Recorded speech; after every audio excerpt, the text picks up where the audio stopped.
broadcast is live and I have no sound. Why is there no sound? Hello? Go. There we We're go. in the middle of barbecue and some steaks, but I Oh, yum. wanted the show to start. So you guys go ahead and start. I'll be back in a bit. Oh, hi. Barbecue and some steaks, but I Oh, yum. wanted Okay. Do we have any sound? No. Oh, I'm off of my Hello? soapbox. hello. Hey. Are we good? Are we talking? Yeah, I heard Matt for a second there. Matt's Hey. There we go. All right, professional show. We should get come prepared here. The show sounds done. Sorry about How that. are you doing? Oh, I'm doing great. How have you been, Matt? How's Becky? How's Mikey? I haven't seen you live stream in a while. Oh, I know. It's been a while. It's just Right? I've been so busy, man. So many things happening, so many things going on, and Good tax things? season on top of that. Oh gosh, that's never a good thing. Well, I No. mean, even if it's not necessarily terrible, it's still like really boring and like a lot of annoying Oh, paperwork. yeah. Well, as a freelancer, I have to pay taxes at the end of the year. I don't get refunds. So, Yeah, yeah, that's so how it's it like is. I'm always my whole goal is how much what's the least amount of money I can pay out. So I try to get that. So the goal is always like, okay, let's see how much can I get it down to this year. Yeah, no, So that's what you gotta do. the good news is I made more this past year, but the bad news is I had to pay more taxes. Oh, Because, well, I mean, still, right? It means you've yeah, got more. It's not like, yeah, well, the bad news is I have to pay more taxes because, the rates just went up 15% or something like that, and I actually made a little less. That would be really bad. yeah, But that would be bad. that would be terrible. That's it. Burn it down. Just Yeah. So at least it's going. It's I can't complain too much. But it's just the fact you got to pay anything, I guess, is what's I'm like, eh. But yeah. but hey, Jeff Potts, And they it can never just give you like an estimate. It's like, okay, do you know how much I owe? Yes. Can you just yeah, tell me? No. You yeah. have to fill this out, You and have then to, we'll let you know if you get it right. and we'll tell you, if you're wrong or right. It's like, yeah, why don't you just tell me how much I owe? Like, no. But then like someone pointed out to me, they're like, well, do you want to get all these deductions, right? And I'm like, that's right. It's the only thing is like I had to come up with all my deductions. This is the I don't get though. I did my taxes online, Mhm. and because I thought, hey, I did it actually a few years in a row. I've been doing my taxes online because I don't have to go in anywhere. I just do it myself. But this time I did it, and then it was like more complex. It took me like 3 days going Oh. back and forth because then they're like, oh, we need your these forms here. We need this and that, and they kept charging. It started off with free, and then it ended up being like $250. Because of all the schedules, yeah. And Oh. to do all these 1099 and oh you're independent so you got to do this and like oh you're doing California's new rules so you'd have to pay extra to do this. I'm like, oh man. Oh no, that's right. But Because you guys have state tax in California, right? oh yeah they have, and they changed rules. It's like there's all these little things I have to go through this complicated software. But anyway, long story short, it's done. I think I still have to go back for my tax preparer. I probably have I to love contact that. her. It's Yeah, done. I think that's all I any of think us it's can done. really say. Yeah, I mean, I did my part. I actually paid the government the taxes I owed. So I filed for an extension, but they said doesn't if you file for extension, you still have to pay your taxes on the due date beforehand. So what's the point of the extension? So Right? you have to get it all figured out beforehand anyway, or do they Yeah, just yeah. I had to pay it all beforehand. then And hope you get it right because you still need more time to figure it out? I think it's this. Like, yeah, I don't know. It's just how it is, I guess. But yeah. hey, I just figured I got to pay the taxes. I mean, what Jesus even paid taxes, right? Yep. He just said, "Hey, throw in a line, get a fish, give him a coin. Don't worry about it. Yeah. Give it something with Caesars." Yeah, see, yeah, because I said that's what I said to my dad. I go, hey, Jesus said, yeah, God supplied the money for him to pay taxes. He did it, so hey, got to trust God to supply the money I need to pay Uncle Sam. There you go. So, have you? Clearly, business has been doing well. Are you up to some more creative projects? Any new comics, or how's how modded going, or your new NFT projects? Yeah, the NFT has been taking up a lot of time, and that's a big bulk of it was the NFT work that gave me more income. But also I modded. I just finished up with doing all my custom NFTs, and I did my custom NFT. And too bad, did Mike say he was coming back? And what? He's barbecuing right now, so he's kind of like, I guess the ribs and the burgers aren't at a place he can leave them, so we just get to sit here and go. I wish I had some. I wish I had a barbecue. Yeah. Like I got a should've been bag of over potatoes. his place. I know, right? That's like maybe an option for you. You could sneak up, like you could live stream on your phone and then just show up and I should like, just go live knock on stream the the door. barbecue. Show up and knock on the door. He's like, "What the heck?" The heck? We'll just Or sit just- here and feel hungry. Or just look over the fence and go, "Hey, neighbor," and he's like, "What the?" That'd be great. Yeah. Oh man. Yeah. It's funny. I was just thinking about that. Thinking I gotta take Mike out and treat him to lunch or something. Because it's been a while since I've seen him. He treated last time I seen him, so Oh, my turn. there you go. Oh, that ought to be nice to be able to get out and what's good out there that you like to do? Is it like Oh, there's so many places out here, and it's like the last time I treated him to pho, or it's spelled PHO. Pho. oh okay Noodles. let's call that pho. Yeah, he knows a really good place. Oh, So I went there and I treated him, and then the next time we met up, we had a hot pot. The Chinese, hot like, pot. yeah, that was good. He treated me to that, and that was really good. And nice. so They it's just- funny. We both had it's like soups almost both times. Both times. Yep. Well, it's pretty good soup. They just opened up this hot pot place. Like we had once on like one Melissa's birthdays. We went, let's go, treat ourselves to this. We never had hot pot before, so I was like, wow, that's a little much for soup, but it's a special occasion. So we got one, and we ended up splitting it between us. That's just kind of usually how we do things, and they're kind of like, okay, so just got a couple That's of what I bowls. do. Yeah, it's good, right? I feel like Yeah. it's kind of at that point, it's like having a pizza. Like pizza's really social. Everybody doesn't get their own pizza. It's kind of like, well, I mean, I guess if you're hungry enough. But anyway, so it was a great experience. And so a place opened up locally, and it was like, oh, a hot pot, we did that once. Let's go try it out. Because we had to drive like 40 minutes maybe to get to the other one. Yeah, I know, it's ridiculous. So this one opened up like 5 minutes from our house. Like, oh, we'll give it a try. So we went down there, and oh my gosh, it might be good, but it's a soup buffet. It's like all you can eat soup, which means it's like $37 for soup. Oh my god. And I'm kind of like, And no one can split. You don't split and all you can eat. That's just incredibly taboo. and you can't buy like a quart to go. And I'm like, I'm not sure I'm $37 of soup hungry, you know? Yeah, that's pretty expensive. Doesn't I it mean, seem what like the that? heck? I it's like- know. That's what it is with these Korean barbecue out here. They have a really good one, and we were always like, "Oh, we got to go to this place because there's always a line out the door." So we finally went. Took my brother for his birthday, and it was like, oh man, it was like way over $100. What? Yeah, at least for like one family meal, it was like 100 and something. Oh, And I was now like, how "Oh, many? God." How many does a family meal feed? Do you think? Like, is it? Well, like we had four? 4 people, and Okay. so we split it in. I mean, it was a good amount of food, but Yeah, I it guess. wasn't like some fancy restaurant. It was just like Right. like a regular, walk in, sit down restaurant. And then it was just like, I was surprised by the price, and I'm like, but the reason I was surprised is because it's so packed out every day. That I'm like, man, these people are dropping some serious coin. I know. They're making hand over fist money at that place. Oh my But gosh. it was pretty good. Yeah. Well, the soup place was kind of the same. Like we were like walked up, and I'm kind of like, this like family came in, and it was like the husband and the wife, and then like their 4 or 5 kids, and I'm kind of like, Wow. I'm like, how much soup do you? It's just kind of one of those. No. So then we went over to the little Greek restaurant and had gyros, and they were really tasty. Oh man, I love Greek food too. Those Dude. Isn't it good? Oh my gosh. I always get the potato salad. Like, Definitely in the summer. yeah, definitely in the summer. Because, it gets really hot here. Because I guess I don't need to tell you about that. It gets hot in summer. Well, Texas, it's Texas, right? Or Florida. I said. Yeah, we're in Okay, it gets hot. I was in Texas one time, Mhm.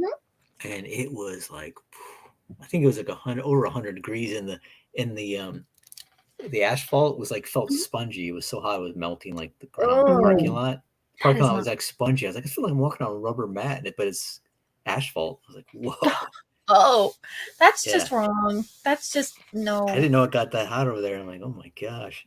But it was close to the border. Oh, well, that could be it. I hear it's kind of a dry heat out there. I never like if it gets like hot. Like I don't know if it's like everybody in hot weather or if it's just a Floridian thing specifically. But I'm like, but if it's hot, you're inside. You don't go Yeah. outside. You're like, okay, the heat will It's be more over. humid too, right? Yeah, that is true.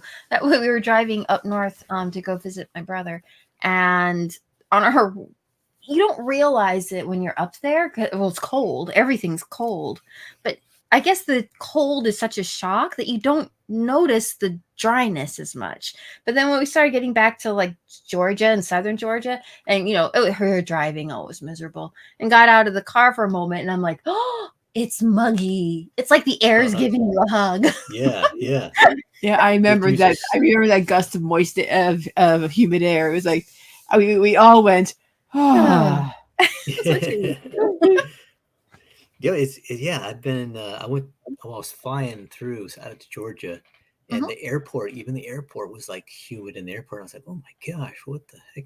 Because I'm not used to that. I guess there's some humidity because I'm from Michigan originally, and there was some humidity, but The Great nothing Lakes, like, right? yeah, but nothing like that. I was like, whoa, I couldn't believe it. And then of course Vegas people are like, it's dry heat, but when it gets as hot as it does in Vegas, it doesn't even matter to me if it's dry or not. It's just unbearable. Like it feels like if you roll down the window, because living in Vegas, my air conditioner broke in my car. Oh So no! I thought I'd roll down the window, right? It's like someone put a hot hair dryer in your face. That's how it felt. The air blowing in your face was like hot air. And you're like, oh, you roll the window back up. This It's is somehow worse. Yeah, and it's like so you're sitting there, like it looks like it's like you're in a sauna, driving in a sauna, just dripping sweat. I'm like, oh, this is torture. And, it is a desert. Yeah. Oh man, that's what I realized. That's when you realize because it feels like you're in the suburbs where I lived in Vegas. You're driving around. It feels like you forget that you're in the middle of a desert until you have to leave Vegas to drive to California convention or something. And then all of a sudden you're like, whoa, we're in the middle of nowhere because it's just like nothing for hours, just a desert. You're like, wow, this is crazy. It feels like you're in the suburbs and you're literally in the middle because there's a Target and there's a CVS and you feel like, oh, we're in the Midwest. You're like, nope. It's like somebody opened up a strip mall on Mars or something, and you're like, oh, okay, yeah, we're fine. Oh no, we're not fine. Oh no, it's the middle. I believe it's the Mojave Desert, right? Really? What is it? Sean Durham says, roll a d20. I was I was- what does that mean? Roll a d20? What? Is that new fancy lingo that I'm not aware of? A D20 is a 20-sided dice. So I think it's roll dice to see what the weather's going to be like. Oh, okay. See, I didn't know the lingo. Good thing you were here. Yeah, I'm starting to get it down like a little bit because I played like we played a Lord of the Rings like RPG, tabletop RPG, and that was fun. And that uses a D12 and D6 dice, but like a bunch of D6 dice. But whenever you get like a dice set, it comes with like all the different D dice, and it doesn't come with a D100 dice. That thing's a ball. It's basically a ball. Yeah, it's about the size of a softball, and it's flat. It's got 100 flat spots on it, and you throw it, and it rolls, and eventually stops, and it's numbers 1 through 100. I didn't even know they had that. That's crazy, isn't it? Wow. I haven't seen a game that uses it yet, but I've seen the dice where it's got 10 sides. I guess I never really thought about it because I've seen them because there was one store that sold all that stuff there, and I thought they looked cool. I thought I was gonna buy some of those dice just because I thought it looked cool. It's all so I don't know. Sometimes I like little trinkets like that where you can kind of have something in your hand to kind of mess with, or like marbles or those super rubber bouncy balls when I was a kid. So I thought those look cool, but I didn't know what they were for. I'm like, I don't get it, but it looks cool. It's great. It's got a good shape. It's got nice angles. It's got good color. It's got a nice sheen. Yeah. It's appealing. It is. It's just appealing. So I ended up buying way too many dice because you can get hey, here's you go online and buy a bag of 40 dice for $8, and they're all different colors and things like that. And I'm like, ooh. So I just end up making big sets of different. Oh, Sean's got a D100 dice. Oh, that should be fun. Oh, cool. You play awesome games, Sean. Yeah. Just awesome games. Mhm. But yeah, they're a lot of fun. And whenever I play like little tabletop RPGs, I usually end up getting really nervous. So I just keep constantly playing with the dice. It's kind of like, so it's kind of a soothing thing. So I'm like, I'm glad to have them. Like, tick, tick, tick, tick, tick, tick. Like, my friend, constantly rolling them. What? my friends always play the RPG, so that's the only reason I'm familiar with some of it. But yeah, I've never really played, except I did play once. My friend created his own game and had us play. Cool. And then we ended up beating him, and he was like, "That's what's going on." I'm like, "You made up the rules, man." Well, I That's mean, funny. it's some credit to his game. If other people can play it and win, it must be fairly accessible from the onstart. Yeah, it feels shady though, because it feels like he's making Does- the rules up sometimes. Or like no, he's like, I already made that rule. But this is if you roll this. I'm like, okay, this is a little fishy. We're No, trying I to don't know trust about here. this. Yeah, I'm pretty sure. give I'm him the pretty benefit of sure. a doubt. Yeah. I can see that. We were playing this game once. I should try it again sometime. It was kind of fun. But I think it's called 100 blank white cards. Oh, I remember that.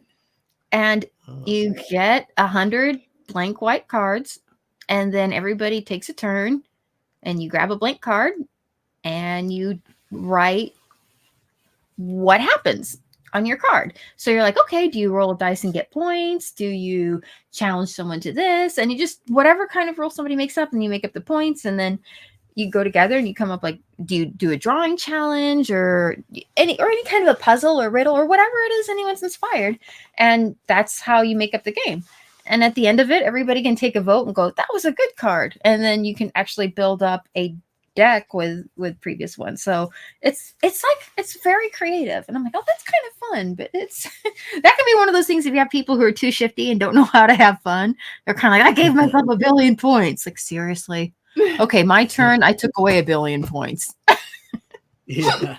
Oh, Yeah, it's okay. like, I've been in a similar type of game situation like that. I'm like, it's kind of like when you're playing with like a little kid, and they're like, Mhm. I think one of my friend's kids, she wanted to play tea with the dolls with me.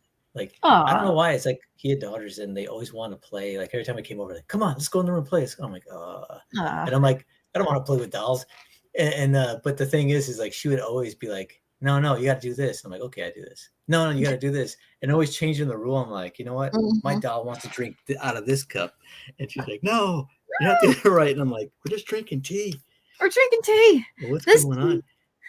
This teacup is speaking to my dog. Oh, hey, King Bob. Iron Age. King Bob. Who is it? King Bob. An Iron Age. An Iron Age. An Iron Age. Hello. Hello. We're waiting for Mike. Mike is barbecuing right now. He's Yes, home on the grill. Mm-hmm. the And helm. probably eating the burgers and the hot dogs. Well, he's probably sharing some of them. I think if you ate all the burgers and hot dogs, you'd have to roll into the show and be like, oh. Maybe look. King Bob Hey. says, "Screw Mike, I'm here for Amy." Oh, how sweet. Everybody Are you controlling the who's controlling the don't know where that came from. It popped up and it's staying. Did I do that somehow? did you do it? I don't know. Did you click on it? Let's see No. here. I don't have Is it- control. does Mike- anyone have control? Is Mike doing this from the barbecue just to see what happens? Is Mike's cat like hitting the Oh, keyboard? could be Max. Yep. Mike's cat, he's always wandering around touching keyboards. Hey, Jeff Potts. Jeff Potts says hello. Hi, Jeff. Let's Iron see. Age Media. Jeff Potts finished the book. Oh, great. So that's got to be exciting. Have you guys been leaving feedback for Jeff's new book? Oh, I need to get in there and finish that up. I'm like, oh my gosh. I know. I still have to download it. Sorry, Jeff. I've been so busy. Yeah, I mean, so many things happen. Like, I don't know if I already mentioned it. My dad, this was like a month ago about my dad. Uh-huh. Like, Yeah. I called him, and he got out of work, and he was out of work for like a couple hours maybe, right? Yeah. And then I thought, my brother's like, you should give him a call and ask him about such and such. So I gave him a call, Sure. and he answered the phone, but he sounded like he was walking, Yeah. And Mike's back. Hi, And Mike. I'm gonna turn my camera off. Nobody else is gonna have their camera on. well, I got my screen going. Well, I have to actually share screen. Oh, But, by the way, but- I didn't do that. Put your comment up. That was Max. We thought so. Did you really? It had to be Max. I said that it was. I told you. I knew it. Max was hosting.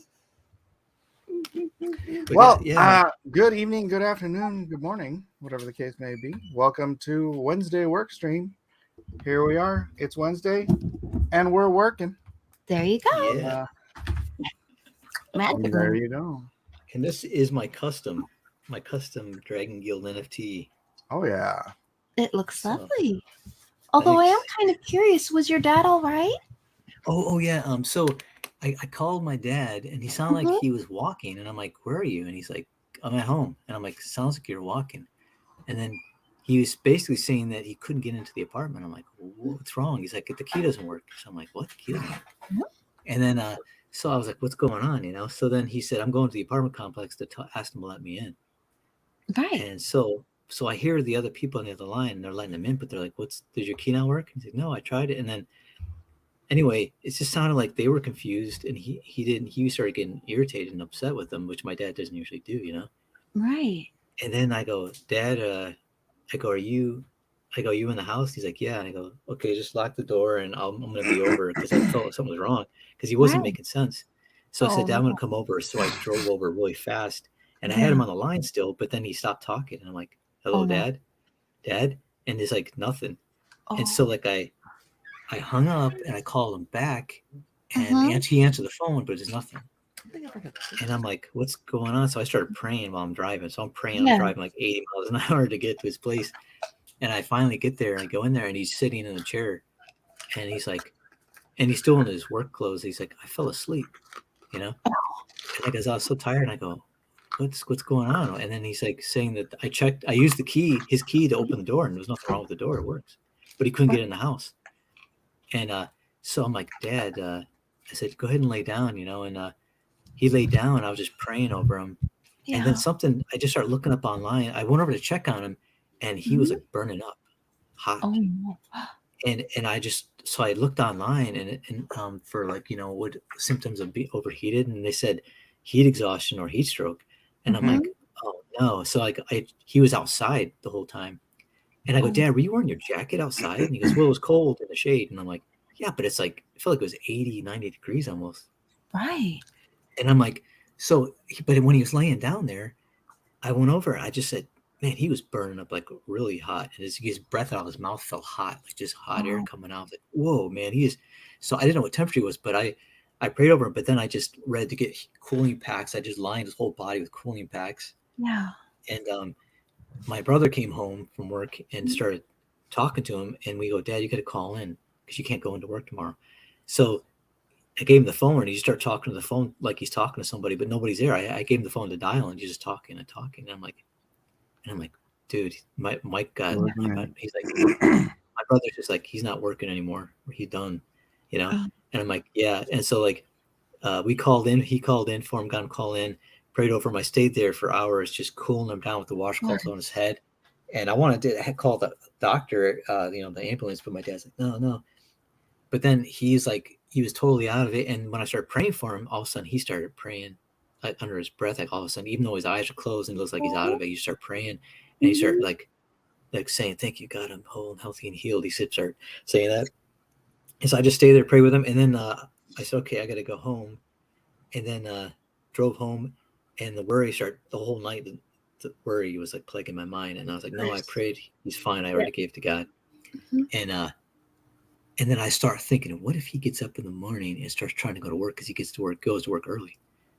And then sure enough, my brother said he caught him about to go out the door, and he's dressed for work. And I'm like, "Dad," he's like, "What are you doing?" He's like, "I gotta go to work." And he's like, "No, you called in. We called in for you." And my dad thought it was all a dream. He didn't even know that all that stuff happened. Oh my God. He was so out of it. And I say it's a miracle that he totally recovered, because he's totally recovered, totally fine, sharp and everything. It's just, man, it was just like I read that if you don't get somebody in the hospital at a certain time, that the heat stroke can just be just lethal, right? Oh my god. Because it cooks your organs, it cooks your brain, and then your brain is inflammation, everything gets swollen up, and then you just can die. Sheesh. And so I was like, that was God Yeah. killing him, because he was so, I mean, his skin was all like flush red and he looked really bad. And then the next day his skin looked good. He was like cognizant. And anyway, and this is weird. I had a dream Mhm. a few months before that about him passing out in my arms and me praying over him in my dream. And then in my dream, right when I woke up, I was like, he needs to quit that job. And then finally, this was like everything that, it was almost like my dream happened. He was like, I was like, had him in my arm, and I was like, he was out of it. And I was like, man, this is like my dream. And then I said, he's done. He's not working anymore. Yeah. And then, but then, and God just worked everything out where it's like a 180. Everything turned out great, you know? And I was like, all this worry and fear and everything, and just we're praying, everything turned out great. I mean, he got like vacation pay after he quit. They gave him his paycheck and vacation pay and everything. And even though, you know, we didn't know they were going to do that. I mean, it was just like, now he's like, you know, at home and he's like studying God's word, restarting the word, reading the Bible, and just, man, he's got gun ho, and it's just like great. I had lunch with him today. And but man, it was just like for a while there, it was just like, it was intense. I was like, oh my God. But I think God let you know ahead of time that something was going to happen, because I feel like that would have given you some comfort to know that this was coming and it was in God's hands, and that he didn't leave you alone in that. Oh, what a blessing. I'm so yeah. I'm telling you, man, I was like literally in tears, like Yeah. thanking God for mercy and grace, and that he was like still alive and cognizant and everything. Because he said you could have permanent brain damage and everything from that, because everything, when you're so overheated, you could just, your brain swells and cause damage. And I'm like, he's just like perfectly fine. Yeah. I'm like, oh, it's God, man. Because Yes. I was like, oh man. And yeah, it was so good. I was just in tears thanking God that he's fine and healthy. Absolutely. Oh my gosh, I'm getting It puts everything in perspective. now, I'm you know? sure. Oh yeah. Amazing. Oh. Man, so yeah, so the good news is I got done with that, got done with my taxes, and got done with NFT customs. Yep. There you go. Suddenly the taxes seem a little smaller when your God is that grand. You know, if God can manage that, he'll certainly take care of some silly paperwork. You don't have to worry about it either. Yeah. And like you said, not complain, because hey, at least they said I had more income to actually tax, right? There you go. Yeah. Amen, Andrew. Oh yeah, hey Andy. Andy. Good to see you, man. Oh, that's wonderful. Are you rolling in crypto now? Asks Jeff. Ooh, me? That's what everyone asks me now. They're like, "You're a crypto king now? A cryptonaire?" A cryptonaire. A crypto knight? No, Kryptonian. that's a Kryptonian. There you go. With the C. Yeah, Kryptonian with a C. So when did all that happen, Matt? Yeah. Oh man, this was just like a few weeks ago, maybe like a month ago now. Wow. Right. Yeah, it was just like, I mean, man, because he was working there, and my dad's older, and I was like, you know what? I don't want him working there. Yeah. But he's like, I need to work there because I need to, you know, pay the bills and everything. And it was just a kind of job where I'm like, he's outside on his feet, and I'm like, and my dad, this is my dad. He's a tough guy, man. I don't even know how he does it. He doesn't care. He'll push through. I'm like, he got up the next day to go to work at 5 a.m. I'm like, after all that, and I'm like, Dad, and I'm like, and I just know my dad, he would just go until he drops, and literally that's what was happening. And I'm like, I said, and then my brother's like, no, he's done. He's not going to work anymore. And then as soon as that happened, all of a sudden God opened up an avenue for income to come in. Absolutely. And it was just like right on time. Like it was just like, that was all God, man. Because yeah, it just worked out so great.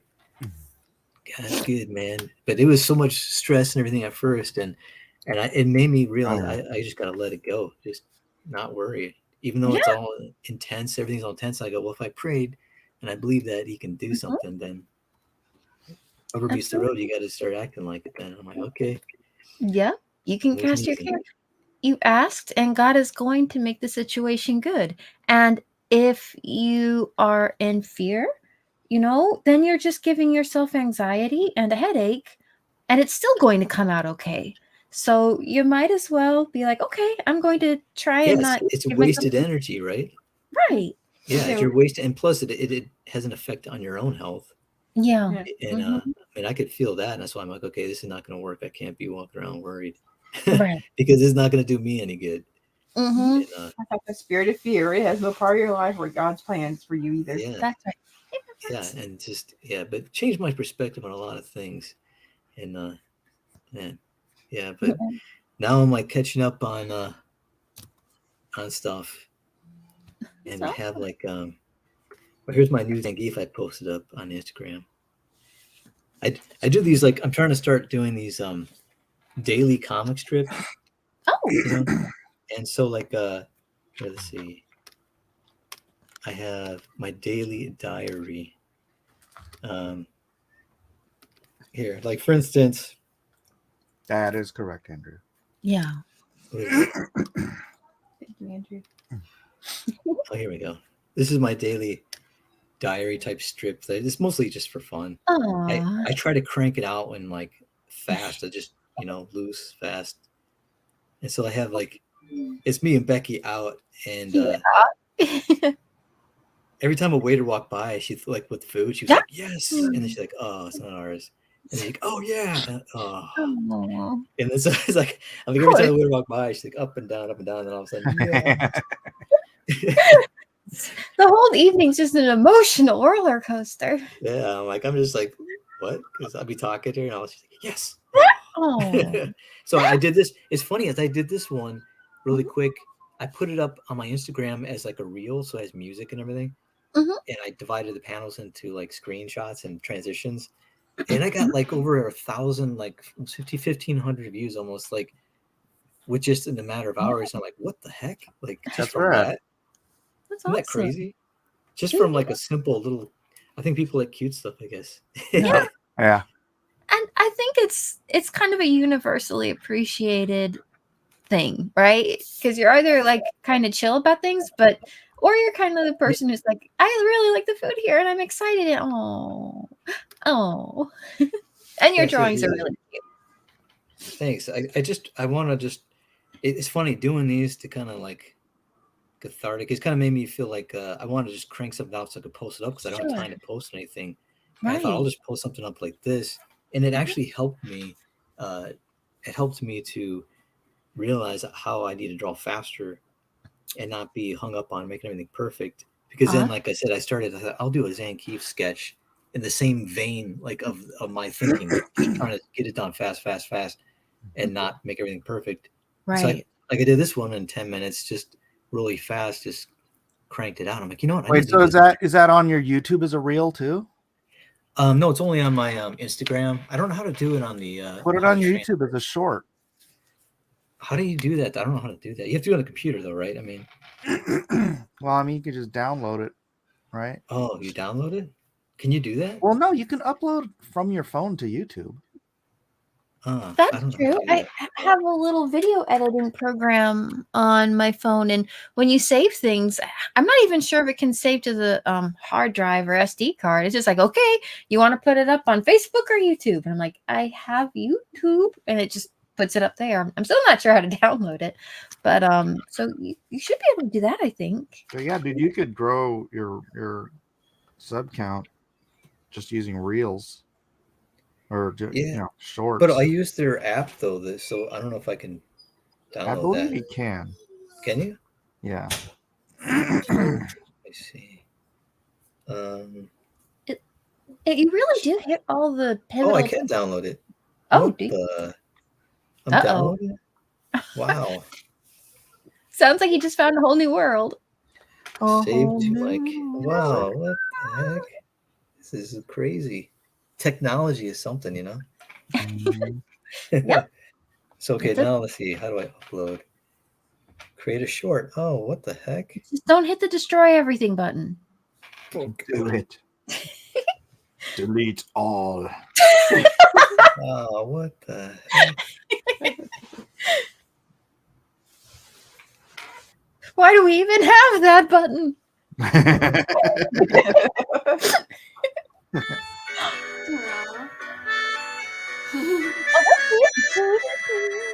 Oh wait. Oh yeah, here it goes. Okay, I'm doing it. There we go. It's uploading. It sounds like it's from like Butch and Sundance or something.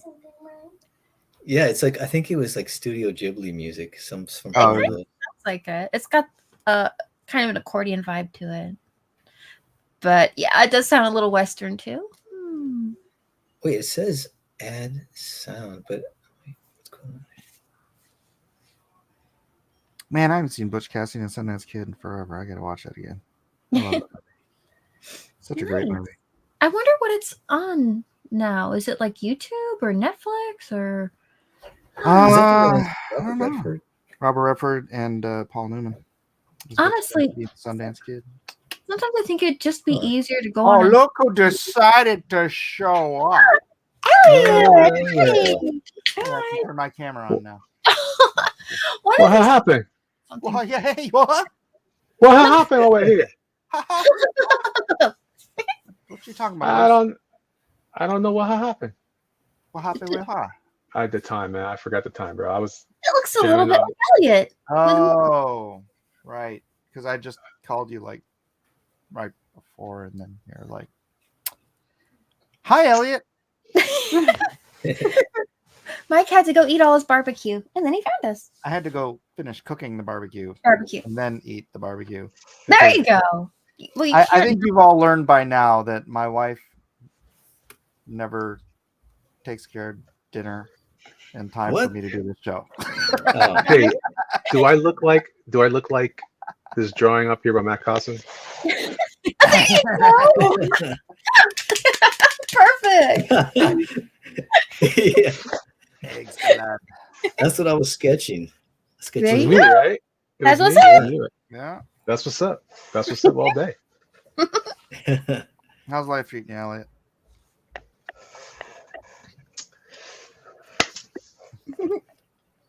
So, like, Yeah, man.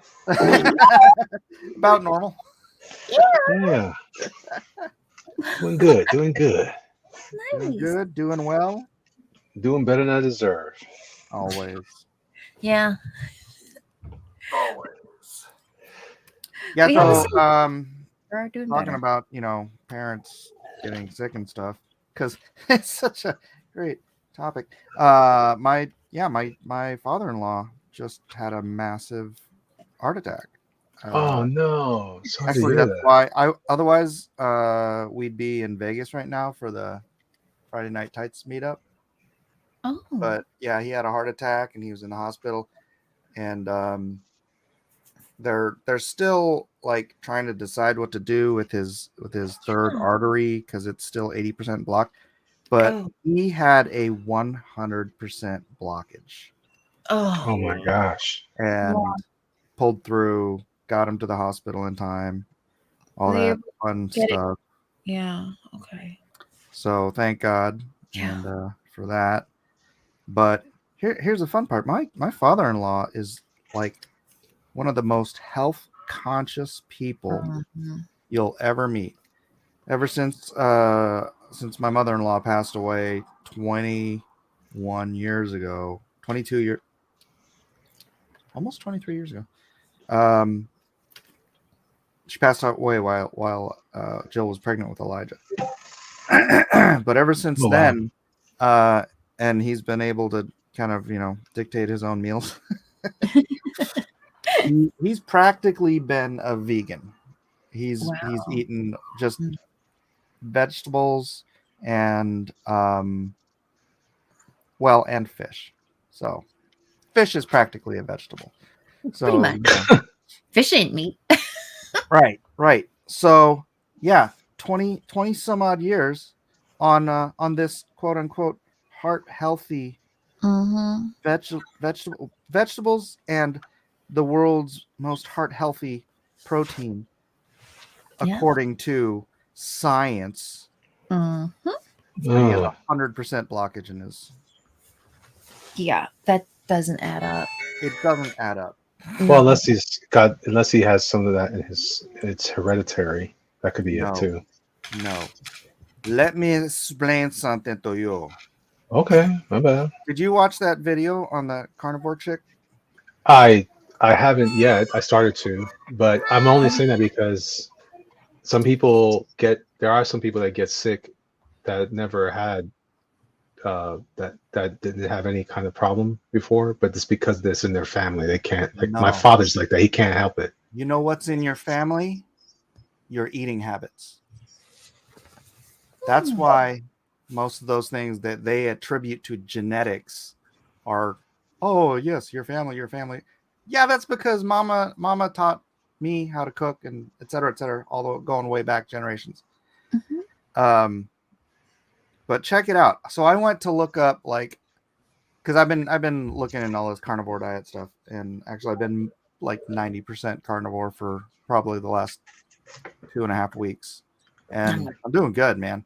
Like, I'll get into that later. But one of the things I wanted to look up, it's like, there's no like real studies on carnivores, like, because you can never like judge, but the people on this planet who have the highest meat diet are the Inuit, right? Oh, sure. There's no plants up there to speak There's of. no plants up there except for in the summer. So in the summer they'll eat berries, Ooh. but the rest of the year it's whale, seal, Probably fish, not polar bear.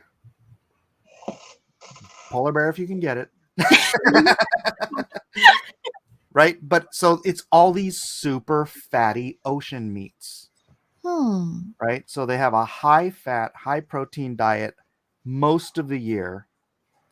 You know how heart disease is the #1 killer in America? Mm-hmm. Guess how much heart disease there is in the Inuit community? Like none. I was going to say it's Zero. probably 0. Yeah. So they have like 3% of the people there, their mortality is heart attacks, which but then they did like autopsies on them and they don't have any plaquing Right. in their Something else. arteries. They have cholesterol striation, which Mhm. isn't the same thing. And that's the funny thing is and sorry, I'm going to turn this into another health show, but in the West, our doctors are like, oh, it's cholesterol, it's cholesterol, it's cholesterol, it's cholesterol. Look at all that plaque, it's cholesterol. And then I'm like, what is plaque actually? Mhm. Right. So I went to and I looked up what is plaque and how does plaque actually form. So Right. what it is the epithelial cells, which are the cells that line your arteries. If they're healthy, they're smooth and flat and nothing like sticks to them, right? Mhm.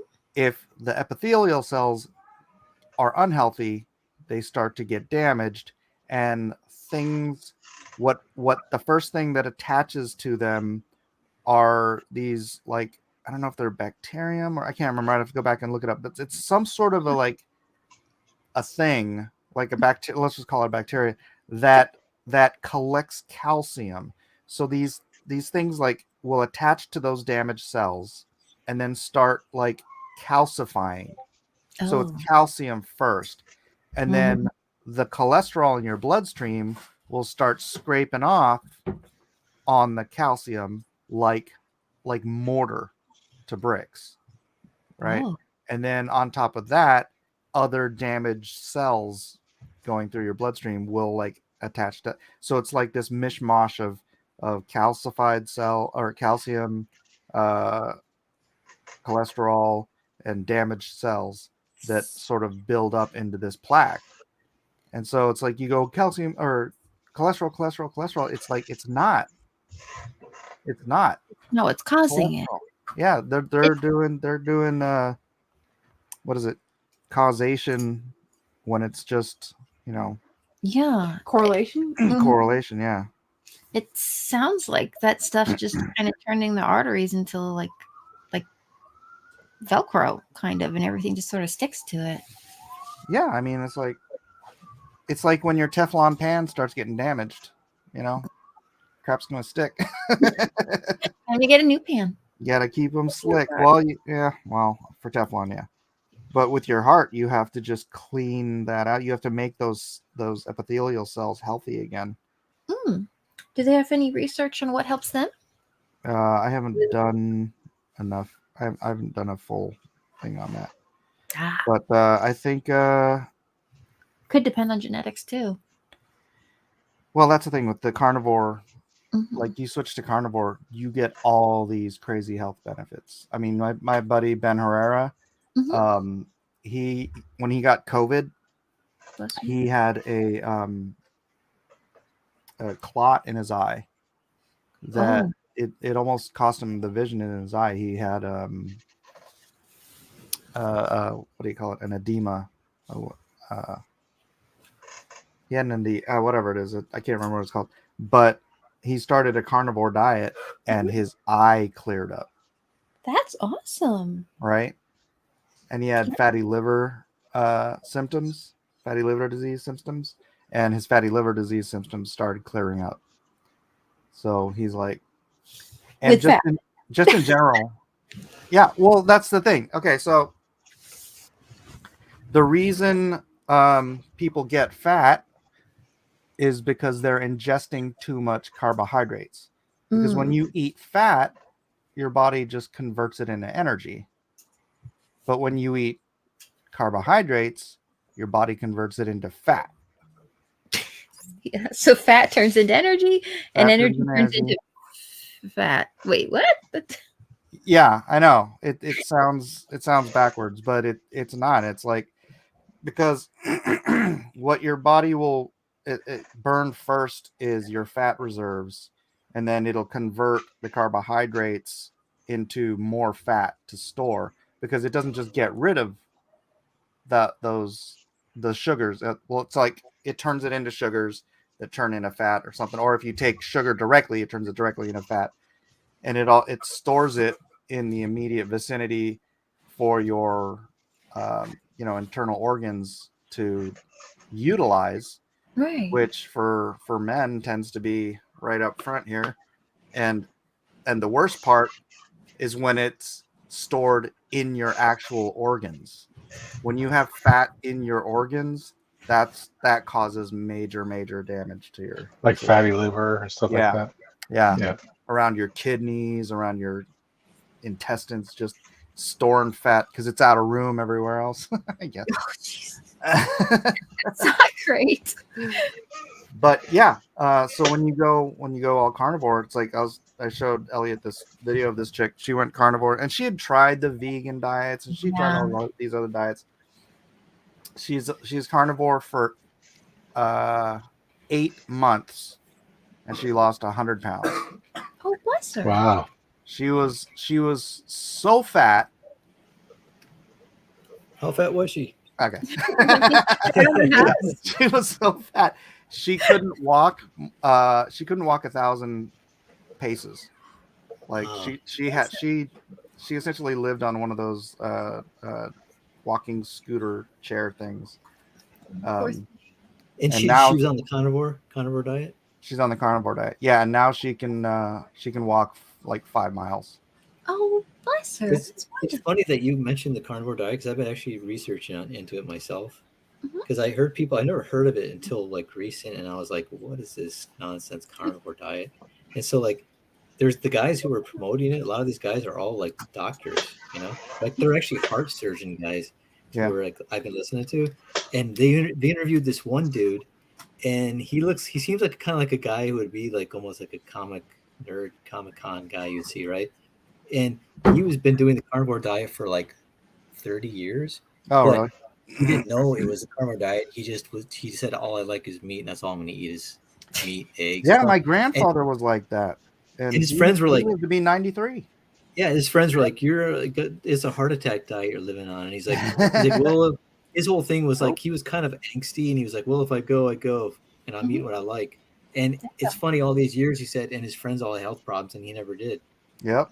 And so he's like, his friends are like, what are you eating again? And he's like, so he just tells you what he was. This is like, he seems like a Comic-Con nerd kind of guy, because he's like, he lives in Florida, and he would eat iguanas. Like, what? Oh, I did see that guy.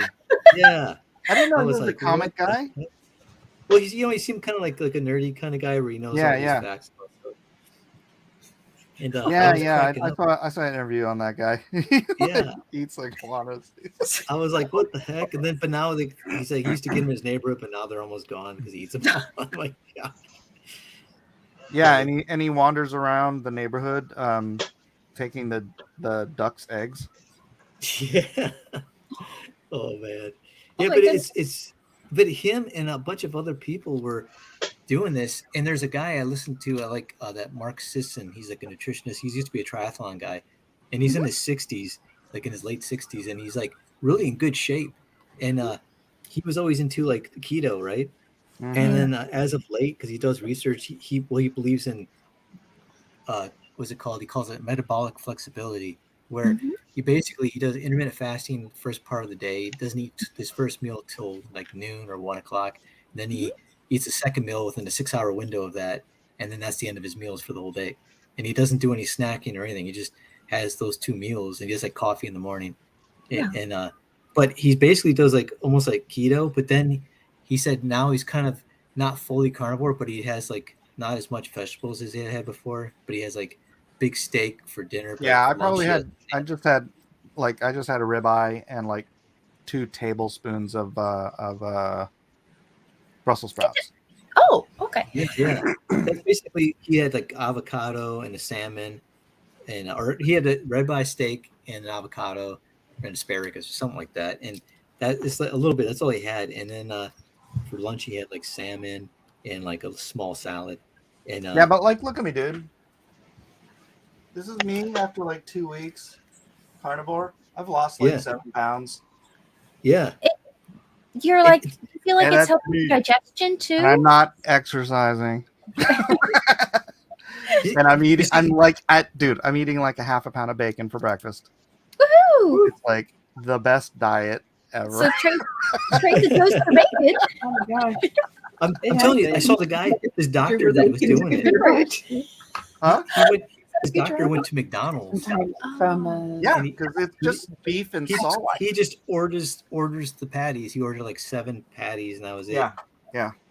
And I'm like, dang. And so anyway, I started like thinking, like at first I thought it was a total joke, and then I'm looking at all these videos and everything, and then I'm like, I start incorporating more meat into my every meal. But I do the intermittent fasting. I don't eat until like 12 or 1, and then I have like Dude, if I had salad, I have tons of tuna, and then like olive oil on the salad with like some olive garlic. oil is still a good oil. Yeah.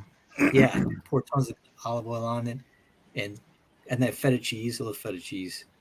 And then I have for dinner, I'll have like sometimes we get out, we'll have like a Chick-fil-A. I just get chicken strips, and then I just have a little bit of salad, and then I'll put eggs on the salad, like these sunny side up eggs. Yeah, my just olive oil. skip the salad part.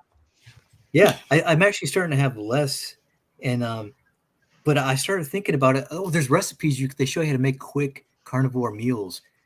This on that Mark Sisson channel, and basically the guy who took like ground beef and he put it in a frying pan, and then he took like a little bit of a liver, like he freezes one liver, cuts like a strip off frozen, and then chops it and minces it, and then mixes it in with the meat after the meat cooks about halfway, and then he puts an egg in there and collagen powder, and then like everything bagel seasoning, and then just eats it out of the bowl, just like a bowl of meat.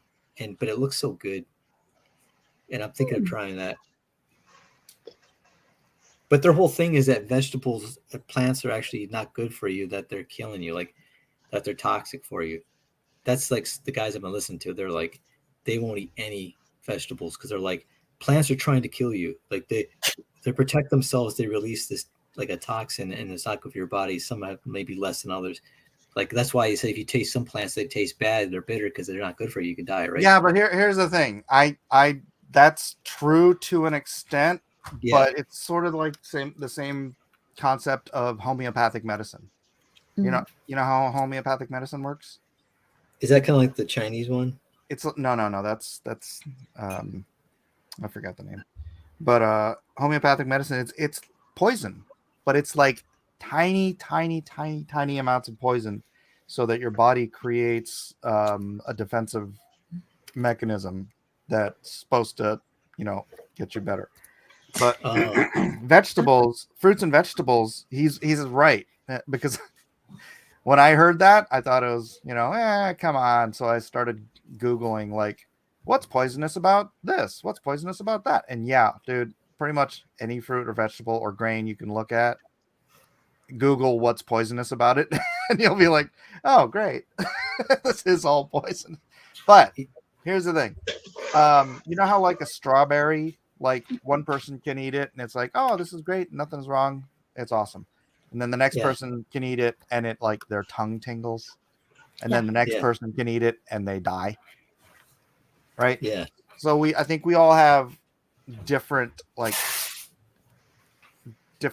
tolerances for how much of the poisons are in each different kind of food. So it's like there's a benefit, there's a point of benefit, and then there's a point of it becomes toxic or just straight up, kills you. Yeah. Oh, Yeah. I've been looking into that and What about taking eggs? it more seriously, No, eggs are, some people do have allergy to eggs too. There's protein allergies. I mean, there's some people who are allergic to sunlight. So There's some people are allergic to their own skin. oh, that should that should be against the law. Not that would help, but still. Oh my goodness. Yeah, but no, not on top of all that, on top of losing weight and all that stuff, I am like borderline wired alert, like from when I get up until I go to bed. Like I'm never drowsy eating all of this protein and fat.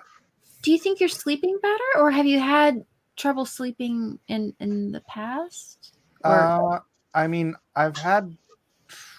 don't generally get too much trouble sleeping, but sometimes I will if I had too much caffeine in the day or something like that.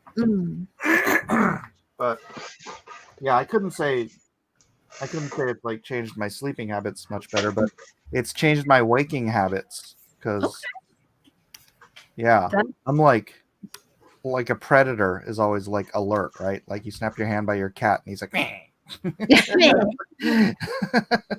Max Is B. your cat now scared of you because you're like, it's a carnivore? No. You start growling at him like Teen Wolf. You got No, but in your eye. man. Yeah, so I do feel better. Maybe I'll try having an egg for breakfast. Who, me? Oh, I thought maybe I you. would try that. I've been having kind of I haven't been sleeping really well. So Right. I've been kind of, I don't know what it's been the last few nights. I think I'm on like about 3 hours. So it's like, okay, I'll be all right.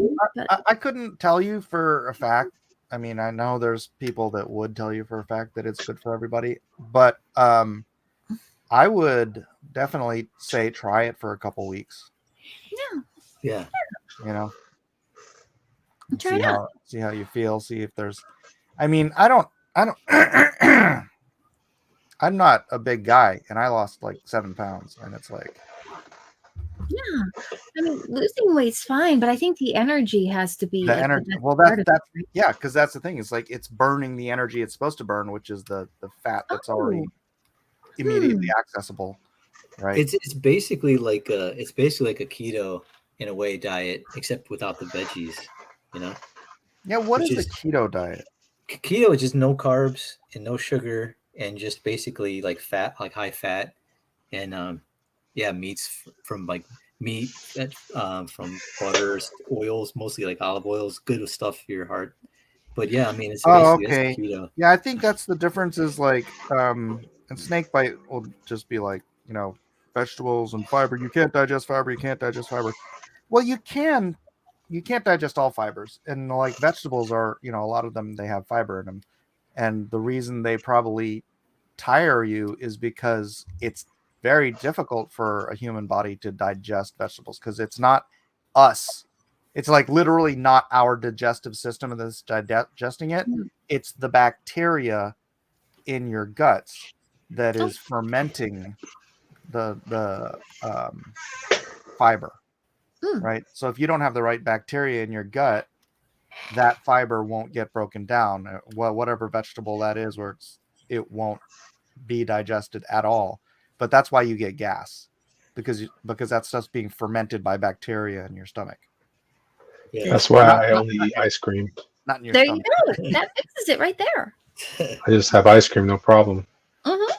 No You're one's on ever gotten a stomach ache from ice cream. Are you on an all ice cream diet, Elliot? What are you trying to say? I'm fat? I didn't know, hear that's the those first thing words. you said. I actually lost weight. I went to the doctor yesterday. I lost another few pounds. I'm down to 238. Oh, Nice. good. What are you doing? Nice. Healthy, Uh, right? Yeah. Just working all the time. Don't eat much. Oh, forgetting to eat. Yeah, I can do that too. Dude, I was definitely doing 2 meals a day before I found out about the intermittent fasting. So I'm like, dude, 2 meals a day is what I usually do. So Right. but I cut out the snacking though in between, There you and go. I lay off the carbs. And once in a while I have a little bit of something, but I try to stay away from it. I used to have like sweets maybe every other day or every week, at least something. Now I don't. And I've noticed a difference. I've slimmed down more, and but I didn't like lose muscle mass. Oh, that's Right. nice. At least not significant, because I was worried about that. Because I'm already like, I was always thin, and but then I started getting thicker in the middle, which is like not good. Very Thin good. arms and thicker in the middle. It's like I want to reverse that. So, but now it's like I'm starting to slim down in the middle again, and I'm like, but I realized how much I didn't realize how much I needed to lose. I was like, whoa, what the heck? Because it started shrinking more and more in my waist, and I'm like, whoa, I start getting a little concerned. I'm like, wait a second, is this normal? And then I'm like, actually, in high school, I remember I used to be real thin waist. I had like a 29-inch waist or something like that. Hmm. Of course, So I was only like a $135 soaking wet. I think it's cute that you think that if you lost some weight, there's something wrong. I celebrate every pound. I'm like, woo! Yeah! What? COVID gave me Honey, is the scale broken? weight, girl. Let's get COVID again. Let's do it. Yeah, no, I was just like, I was happy that I was like losing, but it was weird. It's like I was losing fat on the outside, but I believe I had fatty liver too, because now like my waist is getting smaller, even though I'm not losing tons. I didn't lose tons of fat on the outside. I did lose fat on the outside, but I think it was internal too, because Oh, I was that's having problems like where I was just like not feeling right.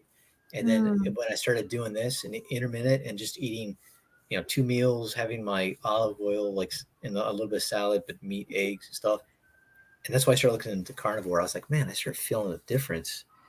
And And you don't get hungry. You don't want a snack. no, I don't. It's funny. Is like I'm like, you know what? My body is eating up the fat I already have for fuel during those fasting moments. So I'm like, I'm losing the fat, but I'm not starving because it's eating the fat, because I Well, got that's enough a funny fat thing, to last me. that gal I sent to Elliot, she only eats once a day, but it's because, she used to just be, she says she ate all her feelings, so she was just always eating, and then when she started carnivore, once she got past, I guess, like the mental part of it, it's like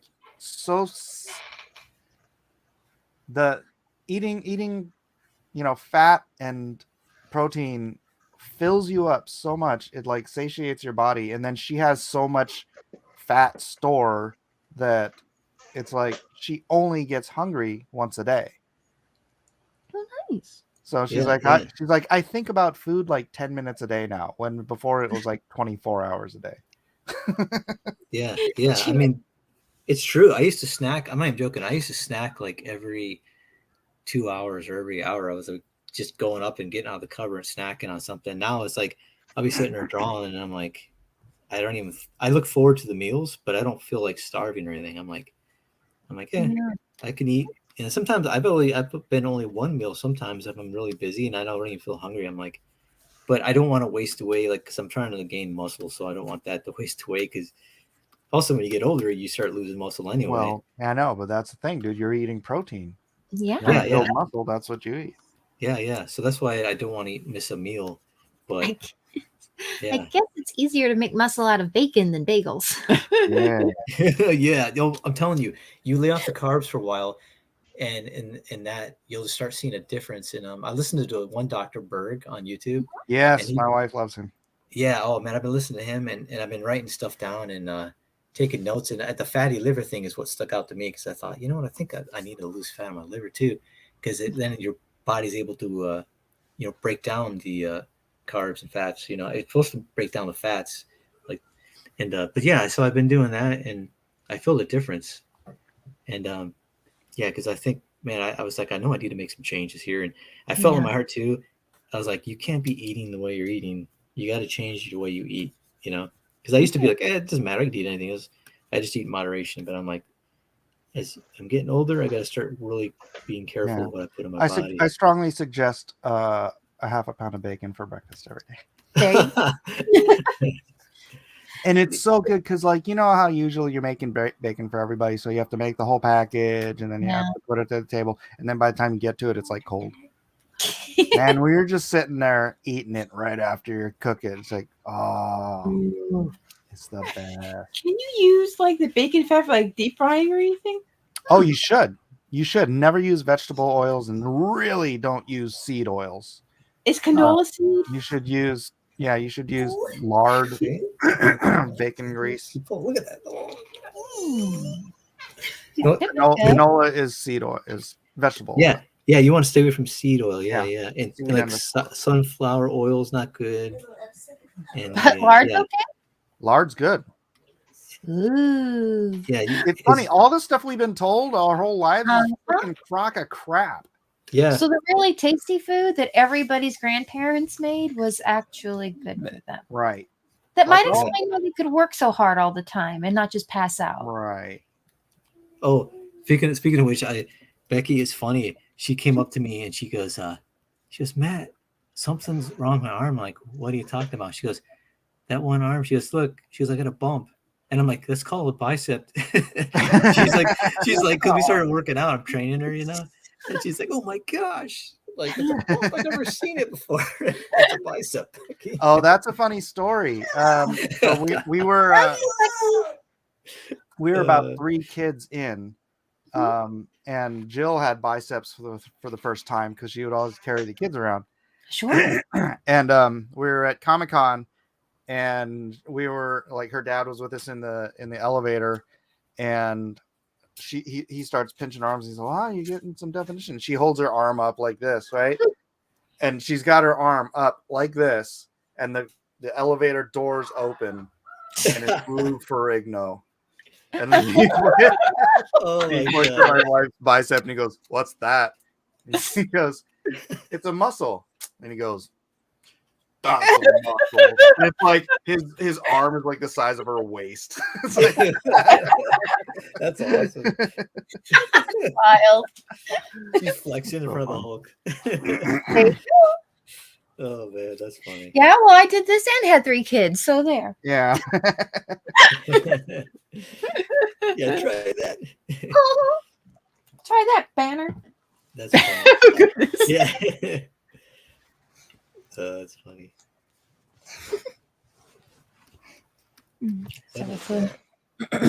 Oh, okay. So this is a great crowd, so I kind of have a question. Mm-hmm. My tablet situation is kind of yeah. it's kind of doing crazy right now. So I mostly do my artwork, like digital stuff, on my phone.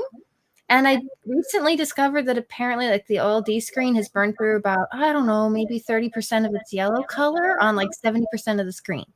So everything I'm drawing apparently looks really green to everyone except me. To me, it looks red. So I'm like, oh no. So that's a bit of a problem when you're doing texture maps. And of course, that's drawing on the phone. Now, when I'm working on my computer, I just normal like drawing tablet, not the kind that has the screen on it, but just like you put it down on the app and you look at the monitor and you draw, and it works, or it did work and then it stopped. So I'm trying to figure out what's maybe the best thing for me to do here. Should I try getting like a tablet, like you can hook up to the computer you can draw on, or should I see about getting like That's an Elliot question. That's an Elliot question. Okay. Well, I guess it depends on, well, Mhm. how your budget and really like what kind of phone were you been using? The I Samsung? yeah, a little Galaxy Note 9. So you might consider it's up to you. There's no, I mean, you don't have to have an iPad. A much less expensive alternative can be like a Samsung tablet. If you feel comfortable using your Droid phone, Mhm. you could just use a Droid tablet. And Samsung tablets are really good like that. I forget what it's the specific one. They're really good too. um, uh, I love my iPad. I mean, I do almost everything with your iPad. But because it sounds like you don't really need like unless you're planning on getting something. The good thing about the tablets is that they're portable. Yeah, that's true. Like my phone. So if I'm not here at home, I can bring. And I do this all the time. I bring my stuff with me all the time, like on my iPad. If you want to use your, you can do the same thing with a Samsung tablet. But if you're using like say like a Unova or a Cintiq, you're going to be strapped to your desktop. Right. So that's not. I mean, unless that's what you want. If I was going to go with a Cintiq, if I couldn't afford a Cintiq, I'd go with a Unova. You know. Yeah, that's these are they're fractions of the price of a Cintiq, and they're not. They do have some limitations. Or Huion. Huion's another good one too. Huion's another good one too. Yeah, Huion, Unova. Those are the two ones I was looking at all the time. And then, of course, Cintiqs are. There's a reason why they're known for what they're known for. They really are top of the line, but sometimes that top of the line isn't necessary. If you're just looking to replace something that was, you just want to be useful, and those are very productive.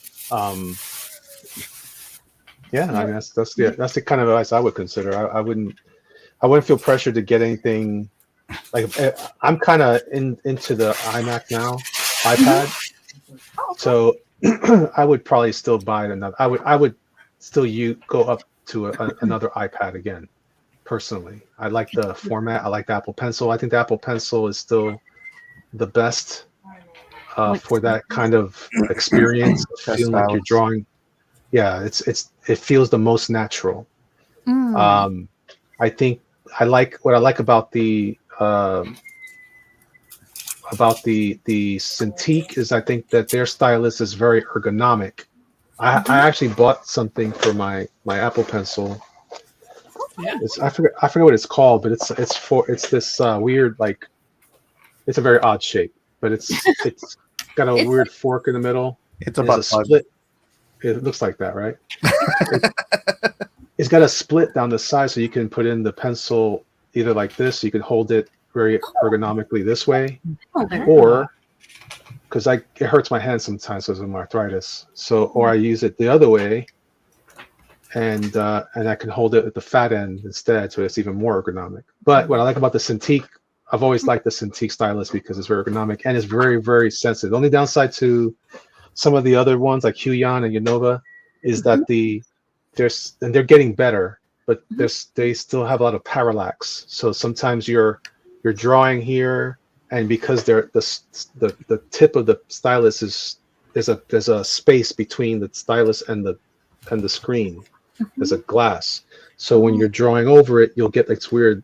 You don't see it on your phone at all usually, so the tablets tend to be better for that kind of thing.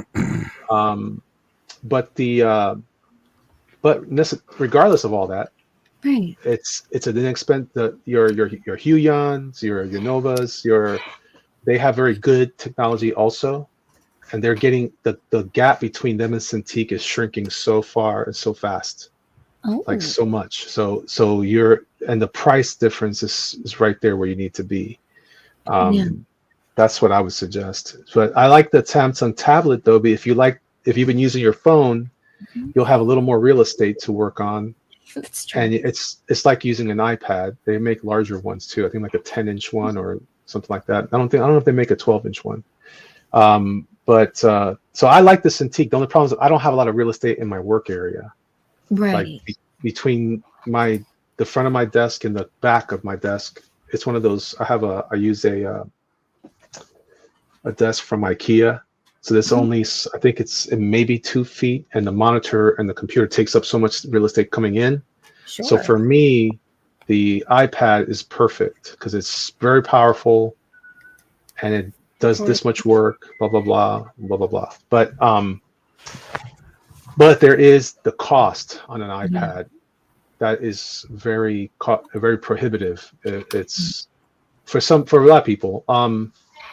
But to me, I've always felt like, man, I've done so much. Now, the best combo for me is having the iMac and the iPad, or an Apple computer or a laptop and an iPad, where I can just shoot my art over to my thing.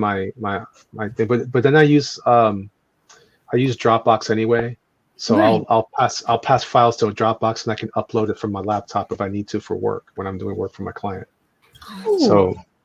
So it's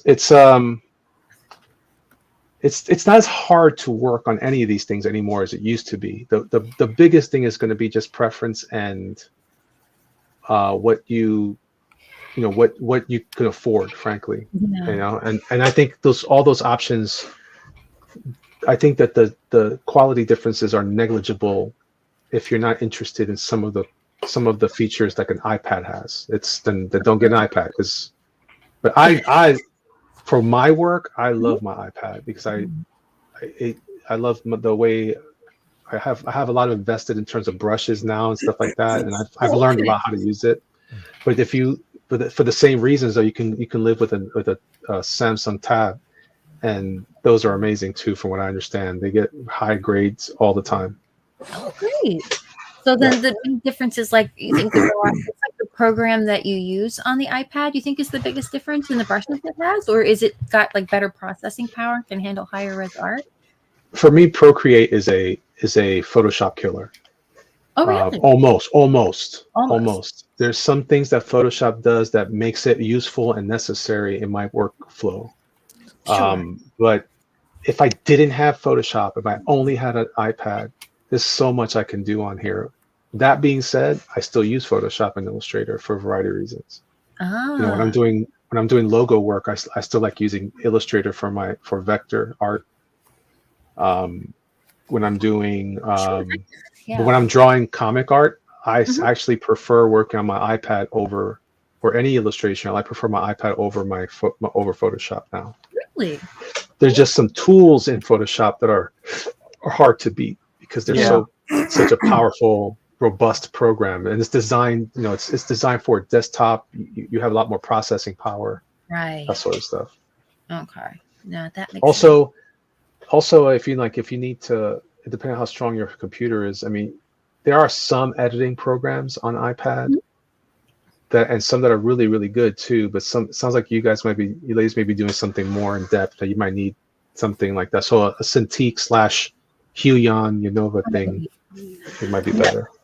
I've heard that you can actually like some of the Huion ones can be, I don't know how this would work, but can be hooked up to your Android device. So if you have a Galaxy Tab or a Galaxy phone, you can put your big 15-inch tablet on there and draw with it. That's probably true. I wouldn't be surprised. I've heard of things like that. I haven't researched it in depth because I don't really use. Sure, you have an iPad, right? Why I would don't you? use.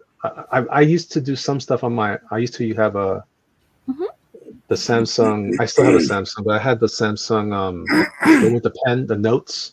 Oh, They were great. I loved it, but they just got too crazy with the price. So, but for the price of a phone, I could get an iPad. They're about the same price now. Yeah, I always get like a couple, 1 or 2 gens back, so it's like, okay, so it's not as ridiculous, but still has pretty good functionality. But yeah, when you're looking and you're kind of like, okay, so the newest like Galaxy Tab is like, you can get it for around $600, or you can get the phone for $1,200. Let me think here. Hold on. Right. There you go. That's what I mean. Like and you can just use your phone for what it's meant for, is for calls, and then Right. you can use the tablet for your work. Yeah. And it's got the screen is awesome. It's just like the better versions of what you're using for your phones. Yeah. It's really excellent. I've heard some of them you can put SIM cards in, so you can be the person walking around with like a 12-inch phone on your ear. There. Oh, I don't know if it has. I don't know if it has like that cable. It doesn't have like a microphones. I don't know if it works Well, it's that way. got to, right? Just like the iPad does for airtime and stuff. Oh yeah. Yeah, but can you make calls, like phone calls, on your iPad? Oh, why not? I don't know. Never tried. I know that's what that it should be like that. If you know, Right. it Be seems like, like it would make sense. But Hello. Yes. Yep. Hello. yeah, You look all old timey, right? You have to get a monocle and a cool hat and your hat, put a crank on the side of its case, like. Hello there, I'm making a phone call on my digital device. Yeah. Oh, well, King Bob says you can. Okay. yeah, There if you somebody go. asks me what I prefer, I still prefer the iPad. But Yeah. that's become more of a personal thing now. Like, I'm really gotten used to the interface, and I know how to use it, and I'm pretty impressed with how much it offers. But you know, you're working on your phone, then you know what kind of stuff is available for the OS on the Samsung tablet, and it's always been, as long as I've had them, they've always been very compatible, or not compatible, but comparable. Yeah. Yeah, so I wouldn't worry about that. But yeah, that's my $2 on that. I 2 cents. appreciate it. For the That's 2 10 cents is $2. 10 cents is free. It's one of those things you're looking at all at the same time, like, okay, how many of what do I need to get here? So I'm like, I mean, fortunately, if you get it on Amazon and you get one and go, wow, that didn't work, return, you know. But still, the more you can avoid doing that, the better. No, Huion makes some nice ones. Like they make like something called a canvas. Yeah. Canvas. They have several versions now that are they're really good, man. They're in 4K now, and they're beastly machines for what they do. For like your call, it's called a is it called a tablet display or something like that? Is that how you call it? But but again, my issue, and I don't mind one. If I could get one, I would happily have one, so I can, because I hate working off. Like I almost can't use. I bought my laptop is a what is this thing? It's the Microsoft. It's the laptop version of a Surface. Oh, Surface yeah. Studio. Pro, yeah. There's something about the stylus. It's not as strong. Like this thing, I don't even know how they measure the pressure sensitivity on this Apple Pencil. It's incredible. Then there's the Cintiq. It's got, I think it's like almost 9,000 levels of pressure sensitivity. Boom. The Huions are practically the same, but this one here is only 4,000, and I can tell the difference. Oh, yeah, But I remember when I first used 4,000, I was like, "Wow, this is incredible!" But that's because I was using old school Intuos tablets and old school. I used to the one I had personally for a while was the old Graphire. That's how old I am. Oh, Graphite. Yeah, I know those. I had the Graphire. Yeah, it was great. It was a workhorse, but compared to what we use now, the sensitivity you get, there's this thing you got to be careful with called jitter in the lines. Yeah. So there's almost zero jitter on an Apple Pencil, and I mean almost zero. It's Not on almost my iPad. You get jitter. Yeah. I hate it. Oh, then you're doing something wrong. I also But have there's a part of my screen where I'll get glitch. Oh, Just like over in the. But you know what? We've owned these iPads for a while. I bet you the new ones are like that. If you might have to upgrade sooner than you think. But on the Huions and but particularly the Cintiq is almost perfect as well. But man, and the Huion's real close. There's just a little bit, but I would stay away from things like in a pinch. You might could use a what's the one? oh, I forget the name of it now. Is it called a One Pen or Pen something? X Pen. It's all right.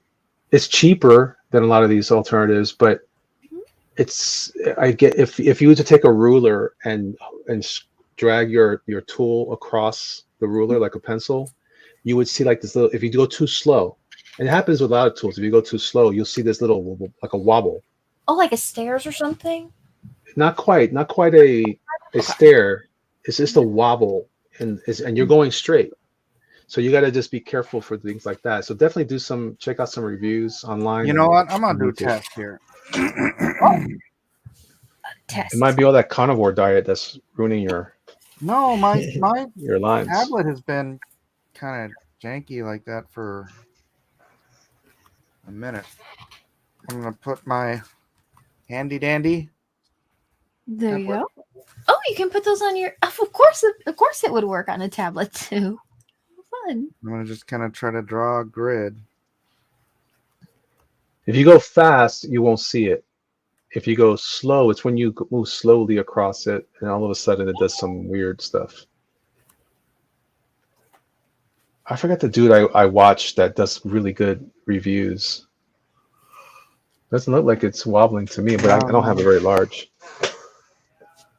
Now I noticed sometimes it might be also, Mike, your pen, your stylus might be messed up. Have you purchased a new one since you've had troubles before? No, this is my first one. So it might be the pen that you're experiencing trouble with. I just know there's a spot on my tablet that gives me trouble. I know for me, whenever I run into that spot, I just move the image I'm drawing on so I get away from the spot.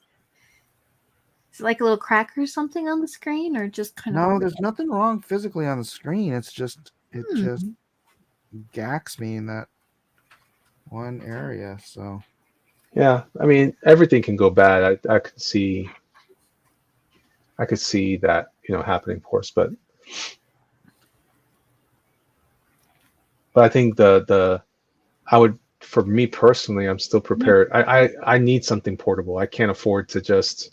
And I like my computer draws fine. I can draw in Photoshop on my laptop. It just, I could tell it's got that weird little wobble, and it's just odd. And I feel like I have to draw like I'm using. Why it's not working? Why is it making you look like a liar, Michael? see, now it's not even drawing. It's not drawing at all. What? Oh, it switched to erase, or it switched to color. Oh, see, you see what happened there? Just shut up, Elliot. He's gonna blame it. Oh, this is all lies. A true artist always blames the tools. I'm pretty sure that's it. Is that what they say? That's tough, huh? It could still be something else, man. It could be a lot of things like that. Of course, it's not doing it when I'm trying to get it to, so forget it. It's nervous because everybody's watching. What am I supposed to do? All You're right. supposed to squidgy randomly. It's because it respects my iPad. So wait a minute, the other guy's here too. All right, we're good. We're gonna act right. Yep. Stylus, get it together. We're moving. Mountain Pass Music says actually carnivore could fix your arthritis. That is what happened to Michaela Peterson. That lady you talking about? No. That's Jordan Peterson's daughter.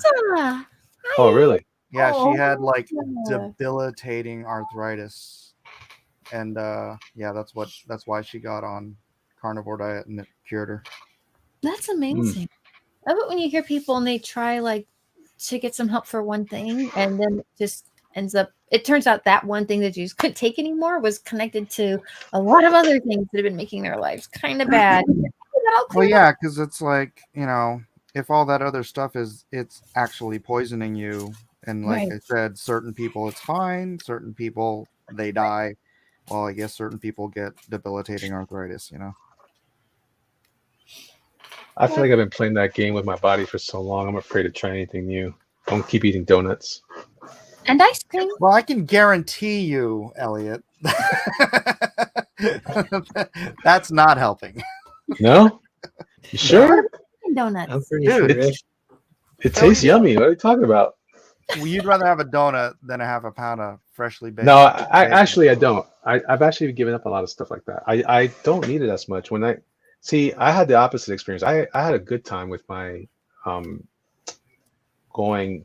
But here's what I think is the problem with all these diets, regardless of how good it is.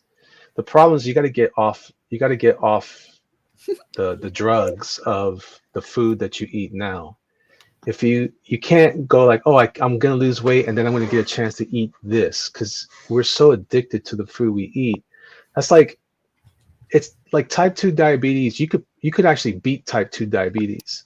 Oh yeah, carnivore will knock yeah. it out in a second. It's just that but the reason why they say you won't beat it is because most people won't stop eating that food. That's right. You know why? That's all it is. Because sugar is addictive. Sugar is addictive. It's a drug. Yeah. That's what I'm saying. Like That's why it's when you cut it out and you go all fat and protein, that those cravings go away. Maybe you Yes. can start with healthy foods, like small That- healthy changes. This is the same way it was with the Atkins diet. I did the Atkins diet. I did it great. It worked fine for me. What But is the Atkins diet? I mean, I've heard of it, but I don't know what the specifics. it's so similar to what you're saying. The only difference is that Dr. Atkins recommended that he was working carbohydrates for things like broccoli. He would get you to get carbs that were, because you need carbs. You still need carbs You don't. for energy. No, You you do. You don't. Oh, use Okay. fat. Yeah, fat. you use fat. Okay. Fat converts into energy. All right. That's why you eat a high fat. So, like, if you just eat a high protein diet, you will be tired. You won't have enough energy. That's fine.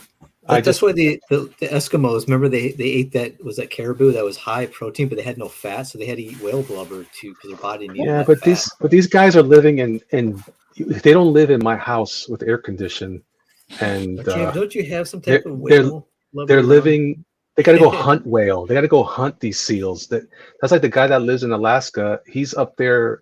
He's doing great. He's lost tons of weight, but he's also every day. He doesn't have a regular job. He doesn't sit at a desk drawing comic books. He doesn't draw Batman for a living. He's up there every day. Work is getting food, and not just food for the day, but getting prepared for food for the next 6 months during the winter. So it's just also the way we Always live. winter up there. I'm just saying it's no. There's difference between the hard winter when there's no animals around because there's nothing to eat there, so they can't find deer as readily or caribou. So it's still a matter of you got to build up that activity too. So if all we're gonna do is eat a ton of, I could see why people would argue, say, yeah, you can't though. You're gonna kill your heart. Yeah, if all you're gonna do is sit around the house drawing Batman, yeah, that'll do it. Let me ask gotta you get- something though. Why do we exercise? I don't know. I don't know what you're talking about. Well, they're always telling us to exercise to keep our heart healthy. Why? Uh-huh. What's the problem with the heart? It's the plaquing. So if you're eating a diet that doesn't allow your body to plaque, then why do you have to exercise?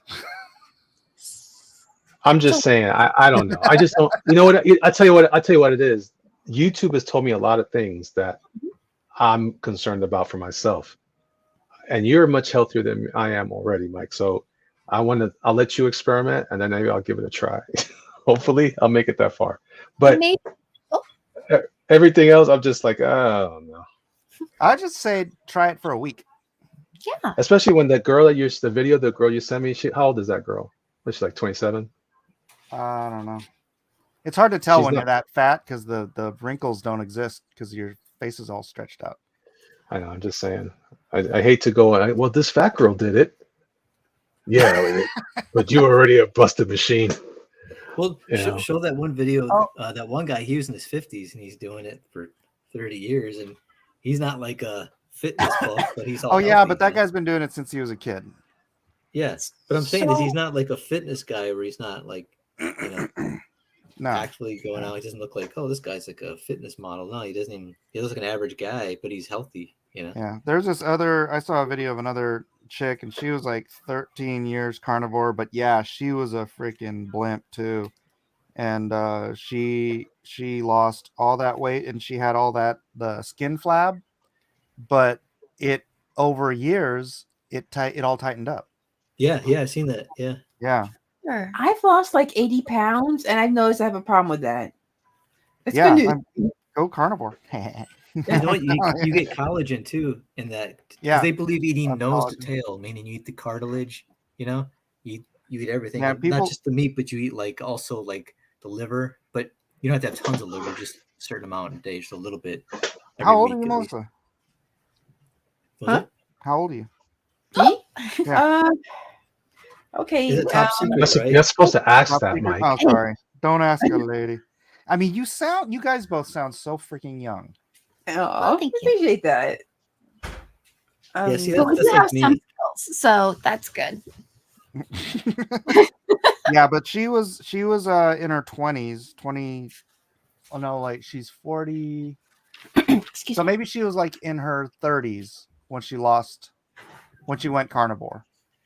Yeah, because she's 43 now, and I think she's been like 13 years. So she's in her yeah. So she was like 30 years old, something like that, when she went carnivore. She lost like probably 150 to 200 pounds, something like that. Oh, And wow. then all the over years, her skin all tightened up, and they showed a picture of her when she was 40, and you're like, she could have been in a fitness magazine. That's like great. Ooh. And they showed I'm the gonna- pictures, the before pictures too. So it's like, I'm gonna look into it because Joe Rogan did the same thing, and he talked about it for several. I don't know. He was on it for. He might still be on it, but he was on it for about a year or so. And it looked like he was doing. He talked very well of it as well. yeah. Yeah, he's in pretty good shape. Of course, he's an MMA fighter. I fight Apple pencils. You have to Don't have fight them. You're gonna break them. I just I fight it with love. So for me, I can't go like 100% just because I want to have like dinner with the normal family and whatever and whatnot. Yeah, So, yeah. but I think it's minimizing all that other crap as much as possible, and then like if I'm having something with rice, then just have less rice or whatever. Mhm. But I mean, you have to make healthy changes that make sense for your life. mhm. I mean, that just works, and you don't want to, especially at the risk of alienating all of your friends and family. That Yeah. can be a little hard when you can't share in experiences. And I imagine in most diets, you can probably have a really good cheat day once in a while. So you're kind of like, yeah, you can have a piece of birthday cake on somebody's birthday. You don't have to go, I'm just going to have a bunch of boiled eggs with. What would you even make substitute frosting with? I don't even know. See, that's the kind of thing I Hard. think is. That's the thing I don't. If I was to take something like that seriously, that's the thing I wouldn't want to do. I don't want to replace stuff. That's what I think. That's like saying to an alcoholic, "It's okay, you can have wine sometimes." Yes, it's like tofurkey. Huh? It's like I'm vegan. Oh but yeah. I want my tofurkey dinner. It's like Yeah. That's. I'm actually more disciplined to it if I can just do it. It's when my wife tries to add like, hey, when I was vegan eating more, wasn't vegan. It was more like just plant based. Right. They were trying to give me these like plant based hot dogs. They were terrible. Right. Just Right. enjoy the soup or whatever. Just enjoy the thing. Learn to eat different, and you'll be happier than trying to replace everything. Like that's the thing. I'd rather give up cake and all this stuff if I could just, because I don't really think about it much when I'm working. I'm so focused. Right. I'm not even, I'll eat snacks because I am hungry, but Or you need to wake up. no, You know not for what? that. Just You know what? You know what's carnivore? Pork rinds. I don't like those. I Okay. choke on those. Oh, really? Yeah, there's something about So them, dry. right? They fill up my throat and I get I almost choke every time I eat them. I used to enjoy them. Yeah, but if I wanted to just have something crunchy in my mouth, then I'd probably do that. Although I'll tell you what, bacon is crunchy. I know, right? Pistachio Damn is it, good Michael. too. You have the chips, I'll have the bacon. Bacon. And you know what's But random? that's You're gonna go to Costco and you can get 4 packs of bacon for $12. Nice. So it's like $3 a day. and you're only eating half of it, and then you're sharing the rest with the family. And Because you can't cook bacon and expect not to have somebody go, yeah, exactly. So yeah, and it's kind of hard to feel sorry for yourself if you're eating a plate full of bacon. Yes. And then I save all the bacon fat, and I add it to. I made a soup the other night, and I tried to use things that had no carbs, like mushrooms and seaweed and Nice. chicken. What do you call it? Chicken stock, and try to make as much as I can. And then I added freaking bacon fat to it to give it that extra fat. So Nice. That sounds kind of good. I have this little single serve fryer. I got it off of Tory Bow. It's about the size of a thermos, and it's got a little bitty wire basket, and it makes one serving of whatever you put in there. Fried whatever you desire. Fried whatever you put in there. So we get just random bag. I still haven't tried pizza rolls yet. I'm kind of looking forward to that. But I don't know. Maybe we could try getting. Do you think if you had like? Because I feel like it would take a long time to make an entire thermos full of bacon fat. Oh, probably actually it wouldn't take that long to eat there's that. a thing called Crisco, I believe. That's The same kind of thing. that's lard, right? Isn't Crisco Right. lard? So could you add the bacon? You Yeah, to that? well, don't wanna lard is beef tallow, I think. Beef Oh, Yeah, you don't want Crisco. Crisco's not good. fat. Crisco's not good. oh, No. is it veggies? Is it not beef tallow? Yeah, I think it's like vegetable. I think it's like No, vegetable Crisco's not oil. vegetable. You're thinking Yeah, it's not good. I tell you that. much. Crisco. What is Crisco? When I was a kid, people used to use that for suntan oil. It was made of vegetable oil. Really? Yeah, that's terrible. You just get the bacon in Oh the sun. gosh, you're right. It's made of vegetable and cottonseed oil. Yeah, Oh. yeah. He's gross. All right, yeah, Crisco. get some beef tallow. I let's Do you sometimes remember- the grocery That sounds store like something from Dungeons and Dragons. I don't know what that is. gets the big tallow. Lard. You can get a pound of lard for $2.50. That's not- Ooh. Yeah, we can go there and it just says it's like an almost unmarked kind of container with like no fancy labeling on it. It's just like black with lard written across Lard. it. It's got a big skull and crossbones on it. Elliot, you remember Seinfeld where Kramer used butter to tan himself? Remember that? No, And he, that and he sounds got wonderful. burned. He got burned, and he's like, and then Newman's staring at him like he was getting hungry because he smelled like buttered meat, you know. And then like he was in some type of restaurant, and all of a sudden he like bumped a shelf and like oregano fell all over him. He's like, Oh, "What the heck, oregano!" And then he handed him a piece of parsley, Newman, and he's like, "Hold this, could you?" And he like all of a sudden he's like, "Ah, you bit me." It's funny because he kept staring at him, and all he could see was like a chicken body, and he like a little nub waves to him. Oh, He's, that's "Hey, buddy." awesome. Yeah, look at that on YouTube. Good old fashioned Kramer- Looney Tunes. Yeah, oh, man, that's so funny. Yeah, literally disappears. that's pretty wild. Butter. He's like, "Cause butter burned me." It runs so fast. Oh yeah, that's another thing you can eat in mass quantities is butter. Yeah, make sure it's grass fed. It doesn't matter. No, grass fed butter because they may use vegetable oil for a lot of the. Oh, right. So you want grass fed? Wait, they feed the cows vegetable oil? No, No. They'll it's- scam you and add vegetable oil to butter. They'll just never use Yeah, so it's not margarine. 100% Always use butter, real it's like- butter. vegetable spread and stuff like that. Or you can make your own butter. Jill and Micah, did you Oh make yeah, butter? I've seen that on YouTube. Yeah. You They get just cream made butter, I think. and you just use a blend not a blender, but one of Food those like processor. stirring. We've got a things, you know? bread. We got a bread. Yeah, process, you keep yeah. doing that, and then after like a certain amount of time, it just all of a sudden it starts turning yellow. First, it looks like whipped cream. It turns and all into of a sudden it butter, keeps bro. going. Yeah, it's cool. You just keep stirring it long enough? Yeah, Yeah. It goes from Yeah. white to all of a sudden like And if it's too homogenized, you can add some lemon juice to it to separate the whey from the butter. yeah, because the liquid the hell? separates from that. Yeah, it's cool. This French cook was doing it online, and he was like French guy. He's like pure butter is the best, and he's like mixing it, and I was like, French this is Dude, I magic. swear, Matt, you and me watch the same damn videos. I know. I don't know what the heck's. See, that's what I'm afraid of right there. Making your own butter? But no, I didn't have Matt- to do it yet. Matt and Mike. They're making it. I didn't do it yet. But no, I'm telling you, I started making these changes to my eating, and because I thought I was eating pretty healthy, but I wasn't. I was like I was getting like thick in the middle, and I just didn't feel good, man. I just always felt kind of like heavy and kind of bloated, and I'm like, man, this is not. I'm gonna change. And when I heard Dr. Berg talk about like the fatty liver and everything, I'm like, I think I might need to do that. So we got these blenders, and I started. To defat your liver, you use like a blender with like blueberries, frozen kale, and some kefir. Is it kefir? And Yeah. you put it in there. Greek or yogurt. I Yeah. never want to eat Kiefer Sutherland. What's wrong with you? I was like, I'm learning all these new terms. I'm like, yeah, I thought Kiefer Sutherland. That's how I remember what it is because of that. Lost Boys. I think of Lost Boys in my head. Kiefer. I'm looking forward to eating some Charlie Sheen. Sheen.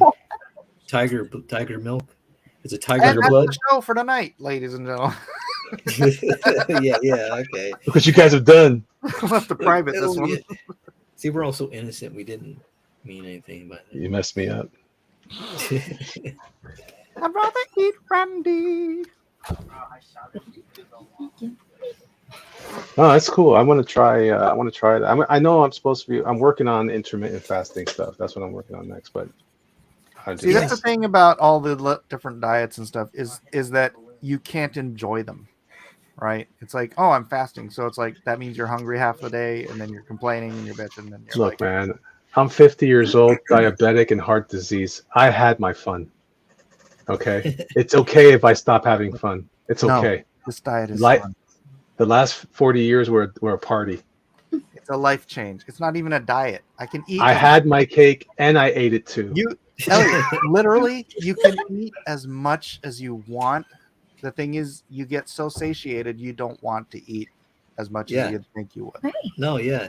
I eat know. probably less now, and I don't feel like grossed out. Like I started having In-N-Out burgers, and I started doing like the 3 patties.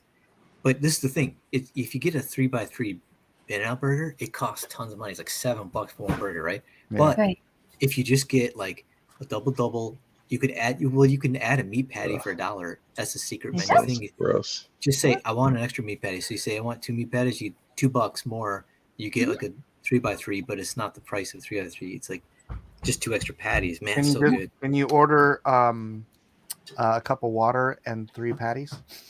That's what I do. I get a cup of water. That's what I do. I just have water. I don't drink any but water. And then I throw lemon in it and stevia, and it tastes like lemonade.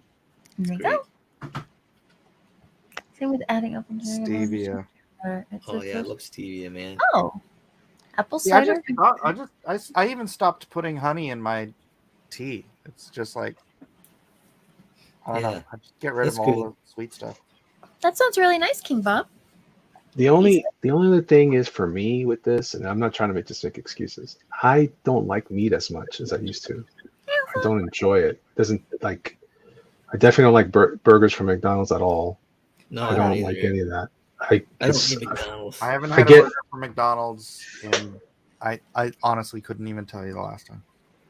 I'm just saying, if I feel like when you talked about In-N-Out, I was like, oh, I couldn't even. Oh man, In-N-Out, that's a different story. In-N-Out, I never feel grossed out after eating In-N-Out. Like I feel like just refreshed. Like that was good. I had In-N-Out once. It was all right. Yeah, it's more fresh. What's your favorite? See, here's the thing: is about carnivore is it's literally any animal or animal product. So it's chicken, it's fish, it's shellfish if you're not allergic like I am. Is dairy all right? Is what? Dairy. Yeah, it's animal. Dairy. Yeah. Oh, great. Yeah. So do you think it that like burgers are too heavy or fatty? Do you prefer leaner meats like chicken or cheese? No, you want the fat. You want the fat, yeah. Yeah. So if you're gonna have chicken, then cook it in lard. No, it's already got fat in it. Everything's like cook it in lard. Cook it in lard. Cook it in lard. Slap a piece of butter on it, and then you can have your chicken. Wrap it in bacon and deep fry it. Oh, you know what my dad used to do that was like gross Becky out? He would take 2 slices of cheese and then put butter in between and make a butter sandwich with cheese. Becky was like, "Oh, I want to try that. That actually sounds good." Oh man! Oh my gosh! Slice of butter. He doesn't do anymore, but he used to once in a while do that. Thank God. Have you seen the double down sandwich from Kentucky Fried Chicken? No. Yeah, it's like bacon and cheese between two fried chicken patties. So the bun is also meat, and then it's filled with meat. Ah, I have not had the Sounds nerve to neat. try that, I'd but like to try that actually. So, Yeah, where is it? apparently Wait, did Kentucky you Fried say Chicken. the bun is meat? Yeah. Yes. Meat bun? I don't know, man. KFC. I don't know. Yes, why you sound so surprised, Michael? That sounds exactly like what you'd like to do. I And know. then you can just put some. I'm contemplating it. Yeah, there You you just go. get lard. Just spray the lard on top. Yeah, lard. It's big. You That's what know? Mike's Lard like. Is it in cooked place in of lard? mayonnaise. And then Add deep bacon. fry the whole thing. I'm not about deep frying everything. I don't know why you keep going there. Hey, what about air fryers? I actually got one for a gift. I don't have one. I hear that's a good way to We have one. That's go. pretty good. That's how the Petersons do everything. I was thinking of you. I got to start using it, but we got one Oven for is Christmas. Air fryer. meat patty as buns. All right. Do you ever do things like breadcrumb coatings or those kinds of things? No, bread is like, all variety carb. Bread's Yeah, carb. I get that. But it is a variety of texture, maybe. You know what you could do? Hmm? Bacon bits. Yeah, or Ooh. Parmesan, maybe. That. Elliot. Elliot! Listen, when I was on Atkins, I said all the same things. I know exactly what you're saying. I'm just saying. It's just funny. Oh, here's what we used to do for that. Well, this wouldn't work out, but this is a low glycemic thing. Was I used to make green bean chili. Mhm. You take ground beef, and instead of using, I would just put green beans in there. We used to do but it's dairy though. That's the difference. Dairy was we would freeze whipped cream and put it on chocolate graham crackers because those are they're low in carbs and sugar. They're super low. But again, all that did was make me want the real stuff. Like, all right, this is cool, and it's pretty good. Mhm. But like anything else, my problem was never that I didn't enjoy it. I would replace whatever it was. So like I take a pound of this. That's just like having a pound of ice cream. It's the same difference in the end. You're just eating too much trash. But no, I like the idea of carnivore. I definitely curious. My cardiologist is going to get mad at me though. But I'll just do it in secret. Yeah, but Or I'll die in secret. all this time. I'll die in secret, and then it won't matter. They said doctors are the most unhealthy people on the planet. Yeah, you ever heard dead doctors don't lie? Except yeah, my I heard doctor is that. pretty amazing. He looks like a superhero. How old is he? Young. Yeah. Young guy. Well, no, why? he's in his 40s. He's in his 40s. Yeah, He's not that because young. the average lifespan for a doctor is like 7 years younger than the average lifespan of the couch potato. God. Oh, Too much stress, I suppose. No, he has saved 'cause my they life. follow their own advice. They eat like crap though. It's like the one lady, she was a heart surgeon, and she said that, or she treated cancer. She said she would eat out of the vending machines at the hospital all day because she was so busy working. All I'm saying is, I want to see these people. Every time a YouTuber says they're a doctor, I want to see the certificate. I want to see their degree, their doctorate. Yeah. Because everybody says that. Hey, Michael, just so you know, I'm a doctor. Here's the thing, Elliot. I don't trust doctors. I don't trust YouTubers either. That's where we're at. Like these guys, like Dr. Berg, they get like testimonials where people send in photos of the process and how it worked for them. And I'm telling you, that's what illusionists do too. And that's what David Copperfield did. That's why I went and I did the research on the Inuits, because I'm like, if they don't die from heart attacks, what do they actually die from? You know what they die from? Broken heart. I'm like, what is the number one? I wasn't ready for that. That was good. I looked at the top causes of death for the Inuits, and one of the first things is poisoning. So I think it's the berries, like the berries they go out and hunt in the summer. I thought their wives were like caught up in Inuit. Yeah, that too.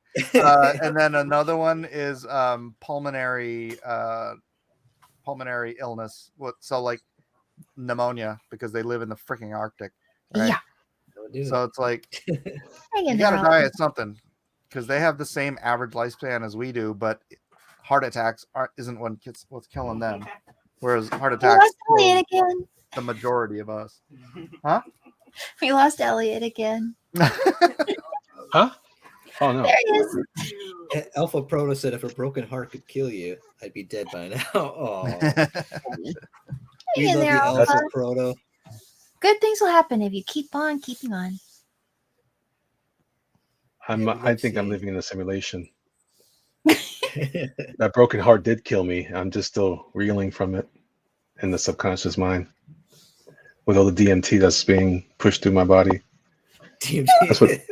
That's what Joe Rogan says. He says that when you die, you think you're in heaven. You're going to heaven. You're not. It's just like a overdose of that drug that your brain gives out when you're. All right, man, that's cool. Yeah, Thanks, because he Joe. uses DMT. Yeah. But that's what Well, one guy.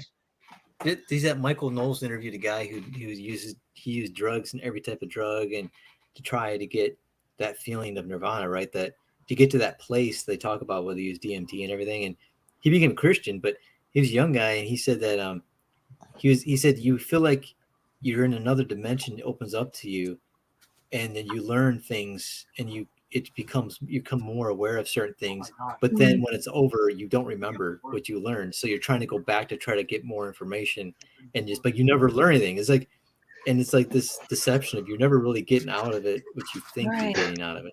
Because I heard Rogan talk about that. It's sorcery. That's my problem with Rogan. Rogan cannot believe that a man rose from the dead on the third day. But if I eat this mushroom, I can talk to aliens that I can never remember I talked to. Like, little green which goblins. is it? Which is it, Joe? Which is it? I don't understand. DMT, man, it opens up because he always asks them. He asked like different people used it. What information did you bring back? You know, because like, what did you get from it, the experience? And like, I don't remember, but it was good.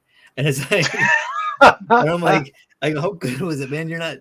You have to keep spending money on it. But I'm like, Oh.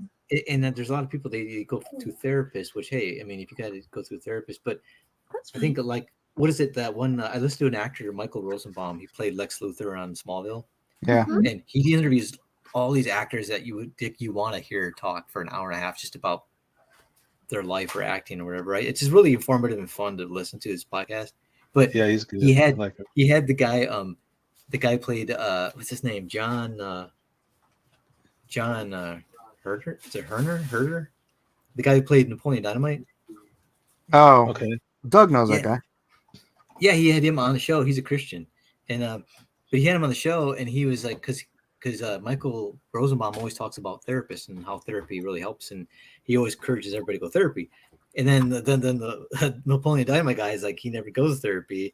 And he has all his kids and he goes, don't you worry. He goes, no, I just believe things will work out, you know? And he goes, well, the thing is, he trusts God. He's like, I feel if I do good, I'm doing what God told me to do. And I trust him that he'll work things out. And so, and I go, you know what? It's true. It's like, I mean, we all worry, even Christians, right? But there's this, you believe in God, you believe and trust in him, and you see him working in your life in different parts of your life. You just, it takes away that stress that I guess everyday people, as everyday people, we feel. And that's my therapy. And my therapist is going to the Bible, God's word, and reading that. And I just feel like renewed, you know, just reading it, just absorbing it, not reading it like you would just read like a textbook, but just contemplating what you're reading. And, you know, that's I think Christians, I mean, sure, some maybe use therapists, but for me, that's my therapy is going to God for answers, you know? Yeah, we don't grieve as people who don't have hope, you know? And I think that can for you a little more when things are difficult. Not that there's anything wrong with talking to someone, but God gives you really good advice too. But that's what therapy is like, I mean, as Christians, you basically are going to therapy with God, right? You're talking to him. And that's where we're getting our therapy from to deal with life. You know, I never told you had to do all this. Well, wait a minute. It's Michael Rosenbaum. Okay. Who that? I'll be back. Ellie, do you want to share what you're working on or no? I can't share it. Oh man. Aww. It's NDA stuff. Ooh, It's my exciting. day Nada? job. You say it's Huh? not? It's nada? Yeah, it's not a. You're working on nada. But I can say that what I'm working on is work. Well, Huh? Huh? Ah. it's not a lie. I knew it. I That's tell you what. I wish I could share this. It's pretty cool stuff. Oh, that's awesome. Do you think it's something that you can share once it's further along in production or released? If it's a cool piece and you think it'd be When it's I'm sure. released, of course. Yeah. Yeah, after it's released. But I can't now. yeah. Oh yeah, definitely.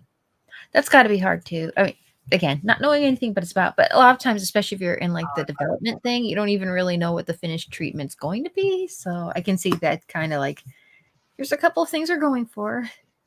Hold on, we need to really get this kind of nailed out. But that's cool. And you're So, using Amy, this, you really kind of just slammed to a halt on your regular work with the tablet thing?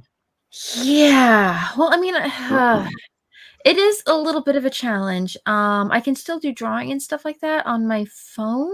So like some of the graphic stuff for like games I can still kind of squeak by with, but the texture maps are being difficult because the colors aren't true on it. Right. Apparently, because my one of our guys was doing the 3D stuff was sending back the models and he was altering the texture map so he thought it would look a little better.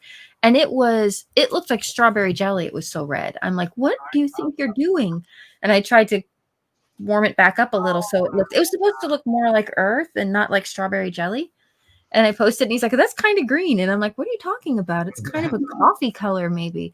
And then I leaned over and it showed up it was on the Discord. So it was up on Lissa's laptop and I looked at it and went, what is that green block I just put up there? And I'm like, oh no. So I'm like, oh, this is not a good, because a lot of what I do at this point is also color styling. And my phone apparently burnt out a lot of its yellow in most of the screen. So What drives me nuts is even like my tablet to my computer, it's the colors are never identical. It was my Cintiq in my computer, I could never line the colors up. It really? was so frustrating. Oh, No, you got to get one of those things that it's it adjusts your gamma settings and stuff like that. It's supposed to. We had something. It was called a spider. A guy I used to work with he was like the creative IT guy. He wasn't IT, but he was like he had cool gadgets to fix our. When I used to work in an art department, and he used this thing. And it's punching pan, as you said, a spider. Yeah, it's a device that will calibrate your machines together. Well, I don't have a spider. I mean, No. Spider. So how does that work with the Cintiq not being, a computer? It doesn't have like an OS, so to speak. Does it have? No, it's a monitor. I think that's what it's called. I think it's called I can't remember what it's called. Something display. So anyway, it's like a second monitor. So you're basically extending the monitor to another monitor, but that monitor has feature that it connects to a stylus. So the stylus then, instead of using a mouse, it takes the place of your mouse. Like that, that's just like what this pencil does for the iPad. It acts as a mouse, but it's how you call it, a stylus. So it's like your pen on your phone, probably. And so it registers it. Some of them are different. There's different technologies. I know that the one that I'm using on my laptop, I can actually use an old there's a Wacom device that's like an entry level one. That pencil I can use, that stylus on my computer, but it doesn't quite work as well. But then because I use this similar technology, some kind of tech that's in a Cintiq, and then everything else is proprietary for other devices. It's like the Apple Pencil is its own deal. Some of them are charged. Like some of the Huyons, they used to have to use batteries in the pen, but now you can just charge them like you would Or there's like what's cool about the Cintiq is it doesn't even have it's not even powered. It's just a stylus, and there's something about it's just something about electromagnetic connecting to electromagnetically. So there's other stuff in the tablet itself, in the monitor, that allows it to function in a way that's beyond just being a monitor. Wow. Does that make sense? Mm-hmm. Yeah, I'm just trying to figure out how the spider can change. Does it change the way the tablets look, Are you or asking does- about the spider? Yeah. I thought you were asking about the tablet. Yes. The spider is just Matt, you working right now? Huh? Matt's being quiet. I'm just wondering if Oh. Matt's actually drawing because I'm going to put it on his screen if he is, but he's not. The coming spider, it just picks up. It's like it looks like a. If I remember correctly, it looked like a lock or something. It would sit on the monitor, and I think it would just register the pixels, and then kind of calibrate that to something else or something like that. It's a great tool. It's expensive though. It's not cheap at all. But that's how art departments can get everybody's monitor to be the same. So that way, when one person's working on this, I can get this to work with that one over there. Oh, all right. So then maybe you just adjust the gamma. The spider tells you what it should be, and then you can adjust it like in the setting and the thing itself. I don't know. It's doing it at a very like super low, like tiny scale. Like it's registering all the minimal every pixel by pixel. So it's able to create. It's like instead of you eyeballing it and like, oh, it's about the same. Like to your point, if your monitor is damaged, then it won't matter anyway. You can't get it to work out. Yeah, but interesting to know that's Jiminy not. Cricket says, "Is Elliot talking about the spider color calibration device?" Yes. Maybe Jiminy has a better way to talk about it. I know he talks about stuff like this. Well, if Jimmy wants to come on, I'll send him the link. I like Jiminy. He's my friend. Great. Team Flip. Woo. Oh, I mean, Jimmy- yeah, I like Jiminy too. Jiminy wasn't always my friend. There was a time we were mortal enemies. So Zach, yeah, Zach was my mortal enemy too for a while. Remember that? Hello, Zach. All right. He'd get all squirrely. Like, no, it's okay, Zach. You guys eventually sorted out though. Yeah, sure. The same way we started, it was all fake. But you know, although I think Zach really was scared of me, though. I'm not gonna lie. Oh. That's kind of how I like it, though. I'm not gonna lie. Keep them guessing, huh? Live in fear. Live in fear. Oh yeah. Straight. Just saying. Let do. crickets on this stream. Oh yeah, Jiminy cricket. Come on, sure.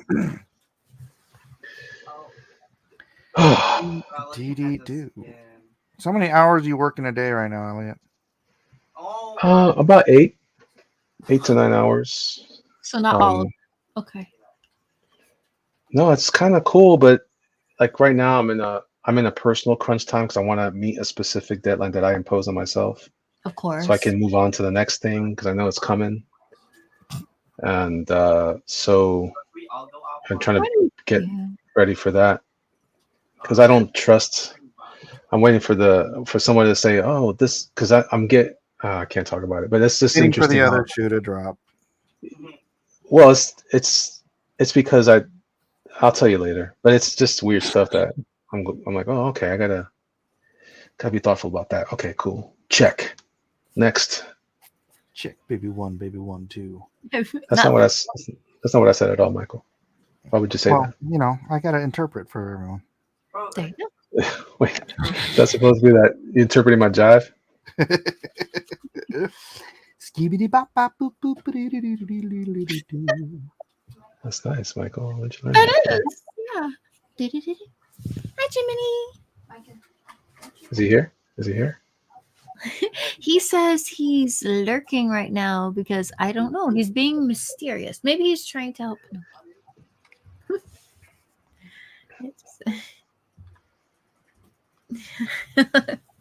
Jiminy says, I like Elliot. He just has bad taste in movies. You see? That's what we were riffing about back in the old days. Elliot has bad taste in friends. I have bad taste in my mouth. I need a mint. Oh no, where's the bacon? Huh? Or No one bacon. gets my self-deprecation. Whatever. It's fine. I got it. I just not listening. You just agreed. Well, I didn't want to say anything. Uh-oh, I think my pen just died. I hate when that happens. So you're like, oh, I'm cruising, and then all of a sudden, thankfully, this thing like supercharges so fast. Oh, Yeah, the yeah. Apple Pencil does. Unfortunately, the iPad itself does not. My wife took my charger, so when Uh-oh. this thing dies, I don't know how much battery I have left, but I have extra chargers everywhere. oh, thanks. Can you? There you go. Thanks. Oh, now I get to talk to you like you talk to me about my diet. Get yourself extra ones, okay? You big, so you hard big technological Are you fatty. taking me being on Carnivore Diet personally? You're a technological fatty, right? Why don't you get on your cable diet there, buddy? All right. Clearly, we should have had this conversation before Elliot came on. What happened? All right. good. It sounds like you're taking me being on Carnivore Diet personally. Paulo Romero says, a mint, you need to get some fat. But I lost fat, and that's my problem. Where'd it go? I gotta go find it. No, I'm keeping it. That one can say. No, I'm good, Michael. I'm losing weight. Mike, dang, man. What a better lose weight. Guys. No, it's funny because I'm on with JDA, and he's been on this vegan freaking diet, and he's just constantly bitching about how unhappy he is doing it. I'm like, then why are you doing it? He's all, because I'm gonna feel better after, and I'm like, why? And then somebody's like, because he's gonna have a steak after. Yep. It's true. It's true. Life is for living. What are you gonna do? It's for the kids. Well, you can diet or you can lifestyle. You can, Although that's the interesting thing is that the longest living people on Earth are Okinawans and Japanese people in general, and they don't have a high protein diet.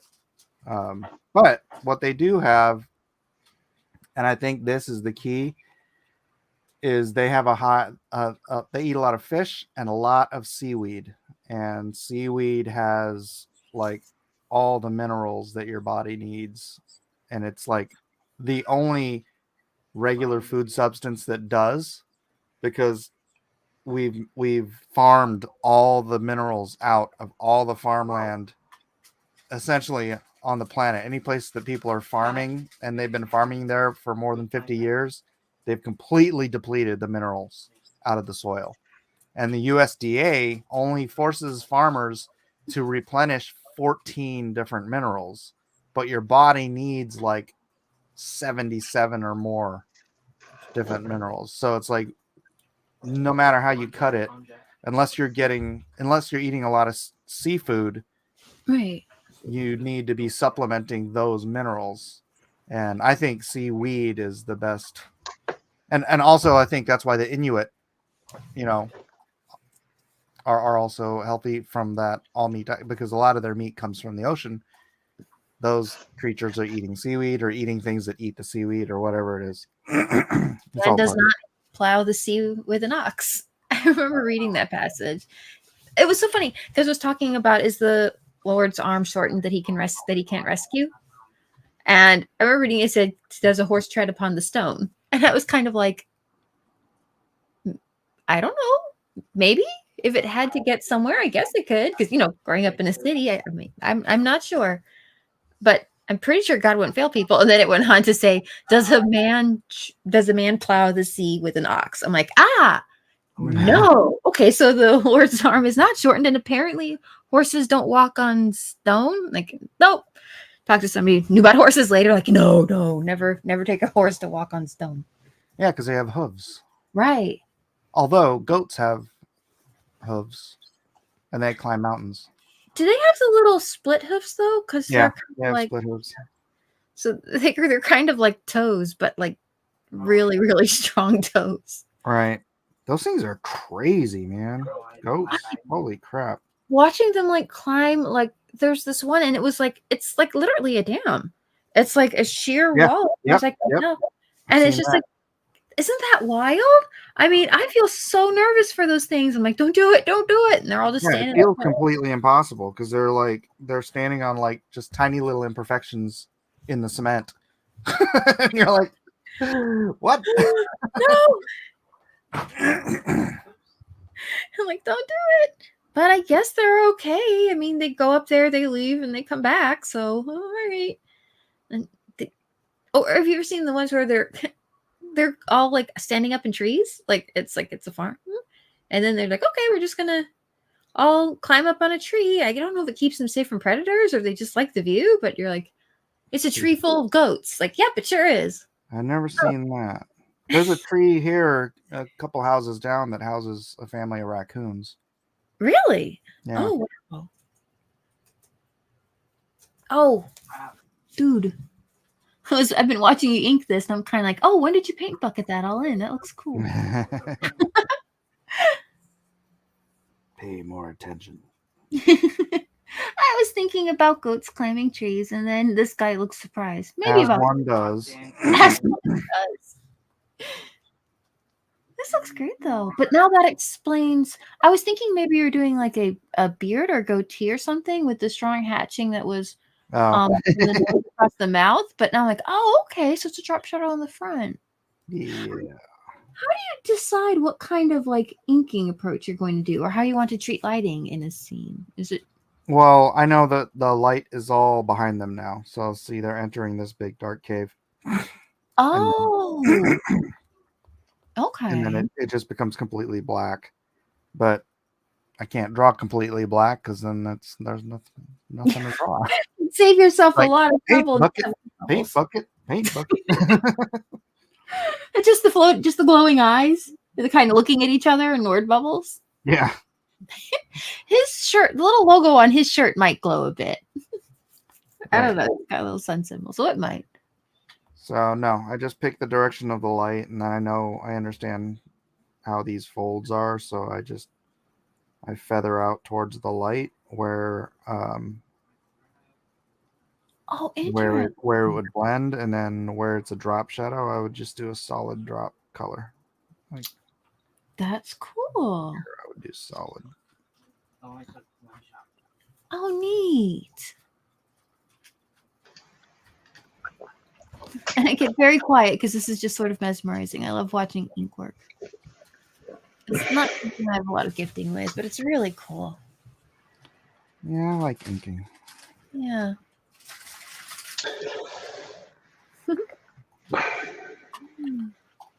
Are you okay, Elliot? I'm drinking water, taking a break while my pen charges. Oh, that's That looks nice, Michael. Thank you, sir. mm. It looks like it looks dang good. Yep. He looks surprised too. That's what I was going for. Dang good. You're going for dang good. Go for dang good. Yeah. Hot Yeah. dang. And maybe also surprised. And maybe also surprised. Dang surprised? I don't know.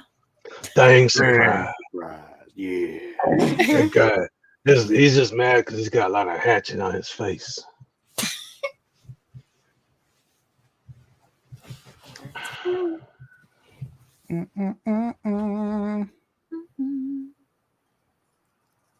I got a book on a fashion design encyclopedia.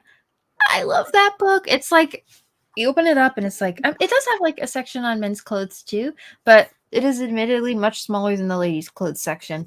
It's a really big book, but it's like all the different kinds of collars and all the different kinds of like lapels and shoes and heels and all the different kinds of things that go together to making most like normalish fashion. And there's a lot of sections in there on fabric and stuff like that. I feel Well, like you know that Hugo Boss designed like 130 different uniforms for the Nazis. Mm-hmm. Isn't crazy. Yep. Like He they're was, all dang, he was little, dang crazy. little. Stay crazy. Yeah. Yeah. That guy, Hugo. Anybody that calls himself Hugo Boss. Yeah. He's clearly got problems. He thinks he's a boss. He ain't the boss of me, Hugo. Mm-mm.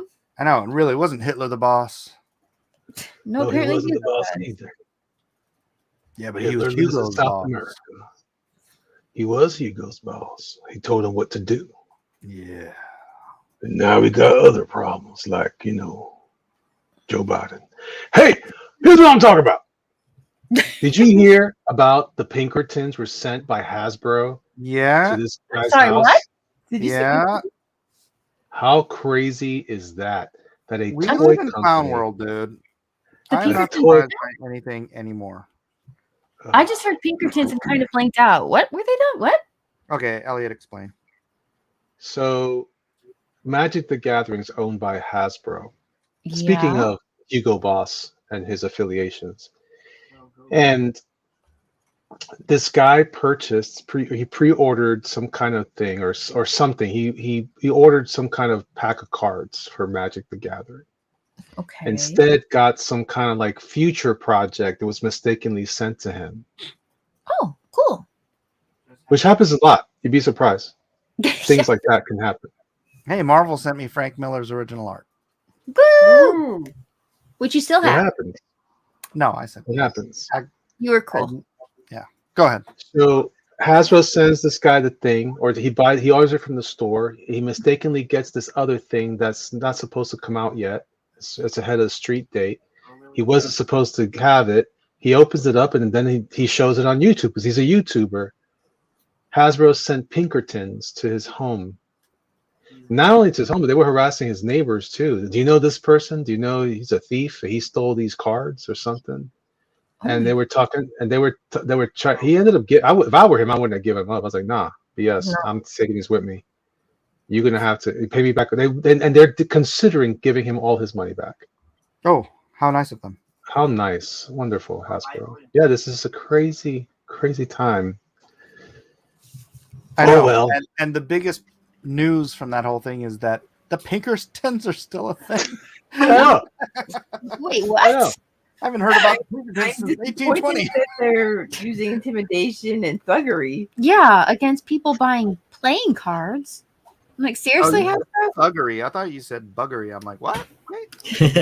I mean, thought it's I heard England, called but- thuggery. Yes. What the hell? Oh my gosh. I've been fighting these carpenter ants in my house. I'm calling the place tomorrow. These big ones. I captured Ooh, it. are they black?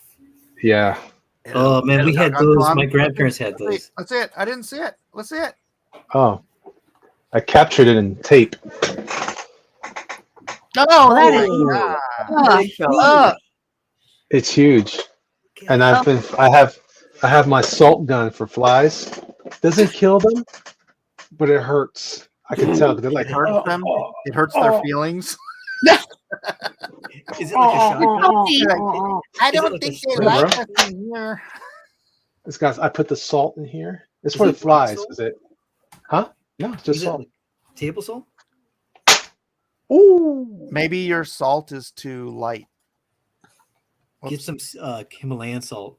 Like No. You just need regular salt. It actually is. It's actually for flies. It works great with flies. Oh, I was around at my cousin's house. I was like, blam, blam, blam. That's awesome. Wow, it's like you're now the lord of the flies. Oh, dad Yes. joke number what? 3 There you tonight. go. wasn't it? Notice my trigger discipline. Oh, look at that. There you Yeah. go. Yeah, you don't But want that's- to. Ready, low. You don't want to accidentally shoot salt in your wife's eyes. Yo, yeah. They say We say talked not about to that for a while. not to point this. I tell you should have seen it. I got salt all over my computer desk. It's probably not good for my computer. Anyway, Bug assault. That's, Is that what it's called? Or assault. fly assault. I think so. It's called this one's called Bug Assault, the original salt gun. Do not shoot in your face or eyes. Oh, that's Hey, great it's been a advice. minute. Let's actually, I haven't done it this show. Let's say hi to the audience. Hello, Jiminy Cricket. Nuclear. Neckalure. 1, 2. Guilty Gearhead.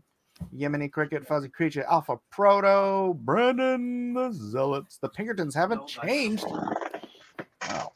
King Nope. Bob. Pinkertons were also involved recently in Space for rent. in employee disputes and stuff. They were busting what do you call that? Strike lines and stuff like that. That would They be were really used- good for seasoning food like across the room. Oh yeah. Like Yeah, my seasoning food steak across the just room. doesn't quite have enough flavor. That's good. I'd be doing that all day. Say hello to my little friend. You have one You for have one garlic. with salt and one with paprika and one with garlic. And you're like, So what seasoning do you put in the grenade? Like you throw it. Poof. potpourri. There you go. There you go, potpourri grenade. A blast of flavor. Yeah, that's for what's that chef show? Oh, Bam! yeah. Oh, Lagasse, Emerald Lagasse. Bam, bam. Bam! Bam. That sounds really good. Hey, Grant Crosby, Grantish. Mustard. Mustard. The mustard grenade, yeah. The greatest of all seeds. That's true. It is true. See, my Apple Pencil is almost at 100% right now. And Nice. you don't even need it at 100%, which is the great part. That's true because I'm almost done with this item.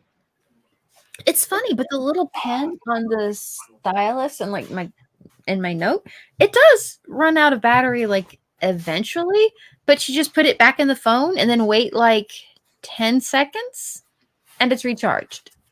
Wait, the note stylus needs to be charged? Yeah, if you're drawing with it a really, really long time, it can be like, Yeah, I've never drawn with it that long. All over here, all of them. yeah, I guess it does take a little while to go with that, but yeah, I've been working on some projects before. Of course, now I've kind of got an issue. Oh, the poor thing. It's hard changing even the battery on those because Uncontained. you know the entire thing's encased in glass. So you're like, oh, okay, great. How do I change the battery on it? You kind of don't. You kind of So- just buy another one, yeah. Yeah, that's not great. So yeah, that's why I appreciate all the feedback. Just trying to figure out. Yeah, I really should be doing something here pretty soon. I've it's like my options are kind of falling away. I'm like, okay, I'm gonna have a hard time keep kind of nursing this one along here. I better start doing I don't know something. So hopefully we'll get that figured out. But I found a couple of tablets and things I've been looking at. Hopefully I can get one of those ordered. And once you get it figured out, it doesn't take it that long to get here. And Amazon's good return policy. Oh, is that supposed to be Daphne? You can't look at a dog, an orange dog, and a purple skirt without thinking Scooby-Doo. That's true. Oh, there we go. I was like wondering. I was like, oh, it must be talking about mine. I'm doing. Ooh, ee, ooh, ah, ah. Here's just my base colors. I'm just fooling around, and I'll probably start changing colors and everything. Yeah, but get your levels sorted out. Yeah, just kind of get everything Mhm. spotted. That kind of sounds like life advice. Get your levels sorted out. Get your levels sorted. Yeah. Look at that. You're good. Pretty. Walla, I like walla. a little sweater. I haven't seen little fuzzy vests in a Too couple long. seasons. Yeah. Yeah, Since, yeah. I remember I used to see him years ago. what's that? Plan 9 from Outer Space director? Ed Wood? Ed Wood, yeah. That's the one. Ed Wood and his little fuzzy sweaters. Oh, really? Oh, that's funny. Oh yeah, the women. Yeah. Yeah, he was a cross dresser. That's what we used to call them. Cross dressers. Yeah, that's right. I forgot about that term. Oh, what are you doing? Drag queens. That sounds a little early, yeah. Shell shock. Oh, you know that show where they have like these young guys interviewing like these young ladies what's it called? It's called Oh yeah, whatever.com. Yeah, they Whatever had podcast. Michael Knowles on there. Yeah, I saw that one. I listened to that one today. I was like yelling while I was driving. I They're listened to it. so dumb. Yeah, they're so stupid. It's like They're mind-boggling. so dumb. It's kind of sad. I was yelling the insults that I was like to nobody. I there's nobody there. get so frustrated that like that's like your average like worldly girl now. Just total stupid. Like just like mouth breathing, nose picking, stupid. It was like, oh my gosh. But they think they're smart though with the way they talk. They think that they're smarter than Michael Knowles. And then he would say something that went right over their heads. They didn't even get, but that he was insulting them. You know, he was like, "Oh, I expected you to say something like that. That makes total sense." And then they go, "Yeah," and he's just like smiling, and I'm like, they didn't get that he was being sarcastic, that he was totally ripping on them in a nice way, right? And What was that? Oh, the cartoon, the political cartoon that you watch on YouTube. Freedom Tunes? Yeah, Freedom Tunes. He did a cartoon about that show, and just like, oh no, and it's so sad because, and like you're saying in the cartoon, so many of these girls are being brought up in a culture where they're not really feeling like they have value for anything except that about how good you do makeup, and they do their makeup really well, but there's more to life than that, and they're not really being given a fair shake, and then people are just being really mad at them. And I mean, I get it, and they're doing their best to pick out the worst and then to make a display out of them. And well, I don't even know if that's the case because he will, like when there's a girl on there who is actually based and intelligent, not making stupid arguments, it's like they love those girls. Sure. Right?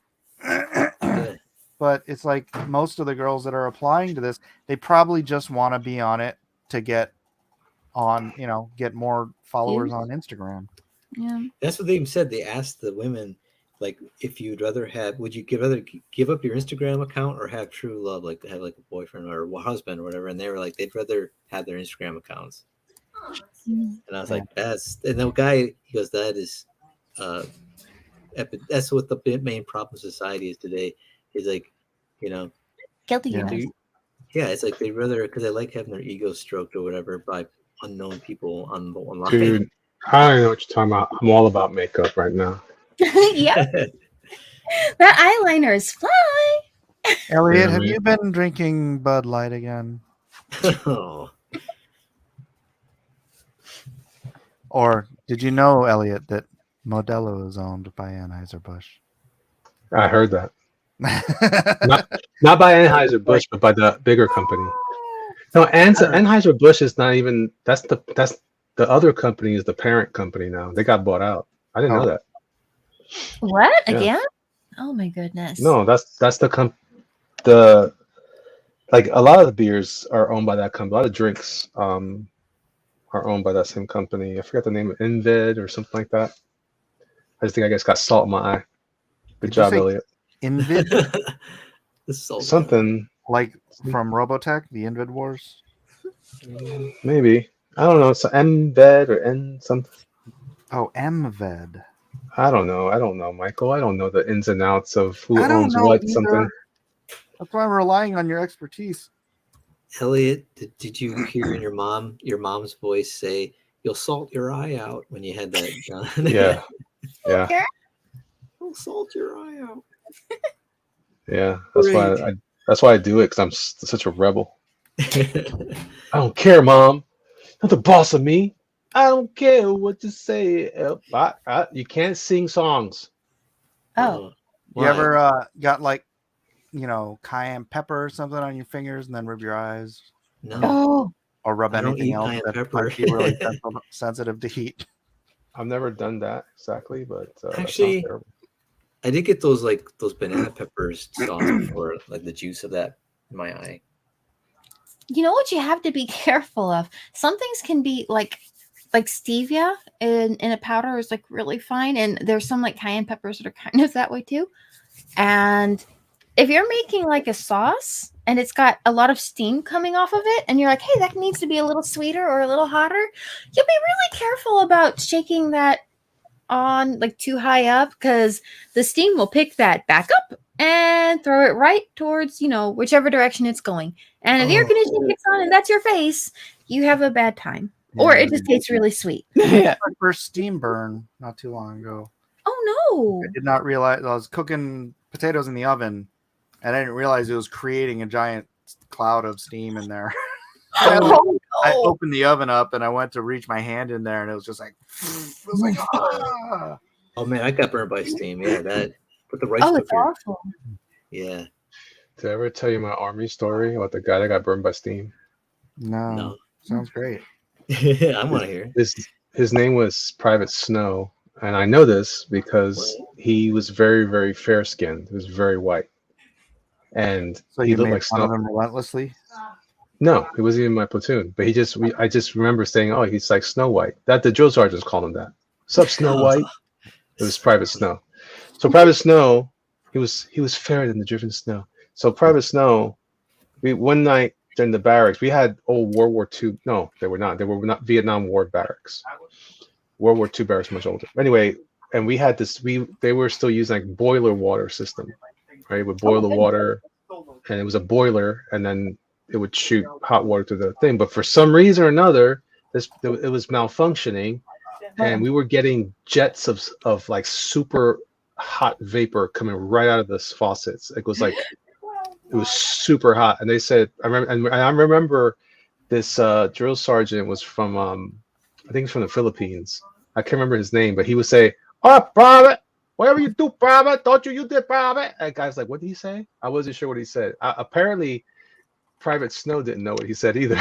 So what he told us was, don't use the bathroom, be careful. Don't use the bathroom because of this, and that. If you do, don't flush the toilet. But Private Snow must not have understood his own drill sergeant. Oh, it wasn't his drill, it was somebody else's drill. And Private Snow sat on the toilet. Oh no. This is right before graduation from basic training. This is awesome. I don't like where this is going, Elliot. Oh, it was the greatest story ever. No. Did he survive? My man flushed the toilet while he was sitting on the toilet. No. And it was like, it's burned in my memory. It was like Daffy Duck coming out of an explosion. On his memory too. Oh my god. My God.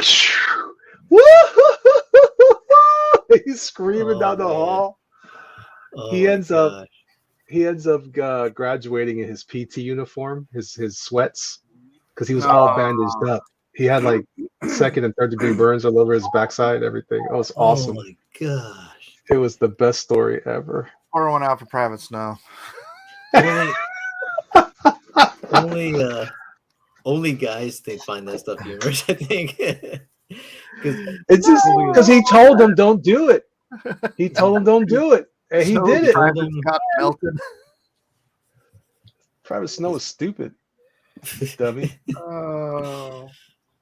Don't feel bad for that guy. He's dumb. He shouldn't have gone. He told me. I understand. If I could understand the drill sergeant, he could understand the drill sergeant. He was like, "Oh, I'm gonna go anyway." He was like, was it King of Queens? Remember the dad? He'd always be like, "You don't tell me." And then the guy's like, "Watch it with that staple gun." He's like, "You don't tell me." And there's like snap, and he's like, "Oh." He put it in his pocket and stapled himself to his leg. Oh no. Yeah. Because that's what happened to the King of Queens, Kevin James. He is wearing those, UPS shorts, and he was like shooting the staple gun, like, hitting targets at work, and then he tried to do under his leg and staple himself. Oh, I remember that. I remember that one. That was awesome. Oh, man. He clipped him in his jewels. Yeah, and he's just like, "Deacon, can you come up here a second?" And he's like, "Yeah, what's up, Chief?" And he's like, "I stapled myself." He's like, "What?" And she looks behind him. He's like, "Oh my gosh, it's right in there." Oh my god, that's hilarious. I remember one episode. He's like, "No." What do I do? I remember the episode where the girl's dad's he gets up in the morning. He goes, "Douglas, smell me." Yeah. Smell. He goes, "What did you just say right now?" He goes, Smell me. Do I smell like the evergreen forest? Yeah. He was trying to get money back from the deodorant company because I complained that it didn't do what it was supposed, and it had a money back guarantee. That Yeah. show was hilarious. Oh His my reactions to him saying stuff too. He's like, "That's never gonna happen." He's like, different Yeah. things that they would do would crack me up. Oh man, like he was getting his wife tipsy so that she wouldn't be angry because she was coming home angry from work. So he's making her cocktails to keep her happy. And the dad found out, and he's like, "You're drugging my daughter," you know. And then when he found out what was happening, all of a sudden shows him walking in the room with a cart and he's shaking up a martini. He's like, "Drinks, everyone." And then he's like, because I remember a time when drinking was sophisticated and charming, not the ugly thing it's become today. You know, it's like, it was funny. They're liquoring her up though. Unless you That's found out, of hilarious. course.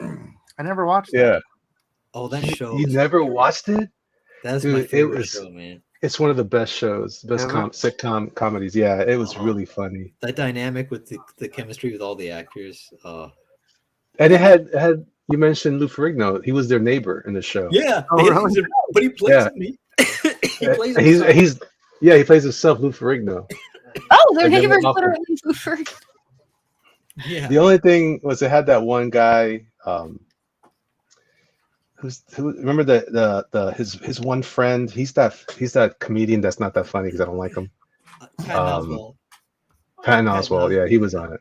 He was funny on that show though. He's funny in the show, but that was before he became super political and all that. He's just hilarious because they always like make fun of him throughout the whole show, like his buddies, and it's pretty funny. Like there's one where he has roommates that are like Swedish supermodels as roommate, and everyone's like, "Whoa, that's crazy!"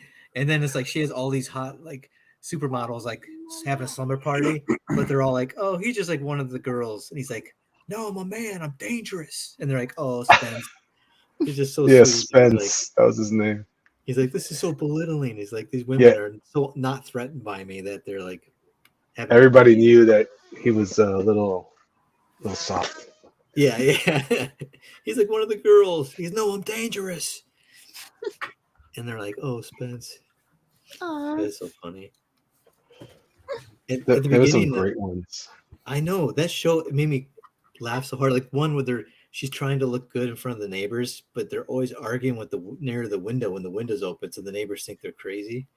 But it's always they usually they get along, but it's just at the right opportune time. So she's always trying to say fun, nice, sweet things to him, and he's like out the window, like getting near the window. He's like, "What are you doing?" And then one time she was yelling at him, and she just realized the window's open, and she's like, "Carrie," she's like, "Oh, spank me hard," you know, like because that saying like cracked me up. So I was crying, like like that was her angry saying to herself, "Spank me hard." Yeah, it's got Leah Remini. She plays the wife, and yeah, it was like my friend said it best. They're so depraved that they just do the dumbest things. Yeah. And you can't really root for anybody. Like everything that happens bad to them, they deserve it. Yeah. It's just they one of get those found shows. out. You're like, what is he doing? Like he's like doing stupid things just to get out of like maybe doing the dishes or getting out of something. He does something stupid, elaborate thing, and you're like, it's gonna backfire. You know what it is, and he's like, and it's very honeymooners in some ways, but like they're completely opposite in that they're just morons. At least Alice was smart. But the woman is more almost like the honeymooner. She's almost like actually they think they did a parody of that too once. Yeah, they did. Yeah. Leah Remini does a good job. She's very materialistic and she's very ambitious. She wants to get up and move on. And Doug, all he wants to do is watch the Jets games in his garage, and they're always she's trying to get him to be more ambitious. And don't you want more in life? Don't you want more in life? With his very heavy New York accent. It's so good. It's is it like one of these shows where like everybody is an idiot? No. I mean, they do stupid things, but like Always Sunny. No, it's not that exaggerated. But they do at times they do, but it's not like all the time. So it's like it makes it so it's more funny. You know what I mean? Like, yeah. Once in a while, or he'll have like he'll even because their dad lives with him like in the basement, you know. And that's the Jerry. It's the guy who played Costanza's dad, right? Jerry. Yeah, Jerry Stiller. Stiller. Yeah, Yeah. Oh, I'm Ben man. Stiller's dad. The dynamic, and then it's funny because he's like, there's one episode where Lou Ferrigno's a gossiper in the neighborhood, and he's like, he walks into their, he goes, hey, can I borrow something from them? So they go, sure, and they have like separate beds because their bed got broken. It's getting fixed, so they got loaner beds, but it's two separate beds. So Lou Ferrigno sees it, and he's like, oh my gosh, like, and then he says the rumor that they have separate beds, and they're like, they're having problems. and then the dad's listening from his basement window, listening to like Lou Ferrigno, and he goes, Lou Ferrigno's giving the gossip of the day. He goes, it's like, as he said, it's like cocaine or something. Listening to all, and then all of a sudden he sees the beds. He sees the beds like they gave the twin beds to the dad in the basement, and he has a friend sleeping over, and then Lou Ferrigno is happy to like walk his dog, and he looks in the basement window and he sees the two old men in beds in the basement. Like, oh my god! It's like, it's the new. It's gonna be the new gossip of the neighborhood. So good. Do you remember that one? They had that. She's a funny girl, a comedian, but she was very attractive, and they hired her to walk. She's a dog walker, but she was walking the dad. Oh yeah. And that's how they became friends, and it was hilarious. Like he's like, he goes, what, did you hire the dog walker to walk my dad? It's like, yeah, it was a good idea, and something like that. It's so funny, man. They're all weird, silly situations. They're perfect. It's a perfect comedy show, man. It was good.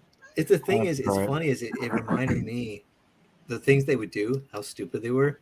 I had friends who actually did, a married couple who acted and did the exact same thing, but it was like it got ugly instead of being funny, and like they made up at the end. It's like it was just, but they would do stupid things like, dude, this is not going to work out good for you. What are you doing?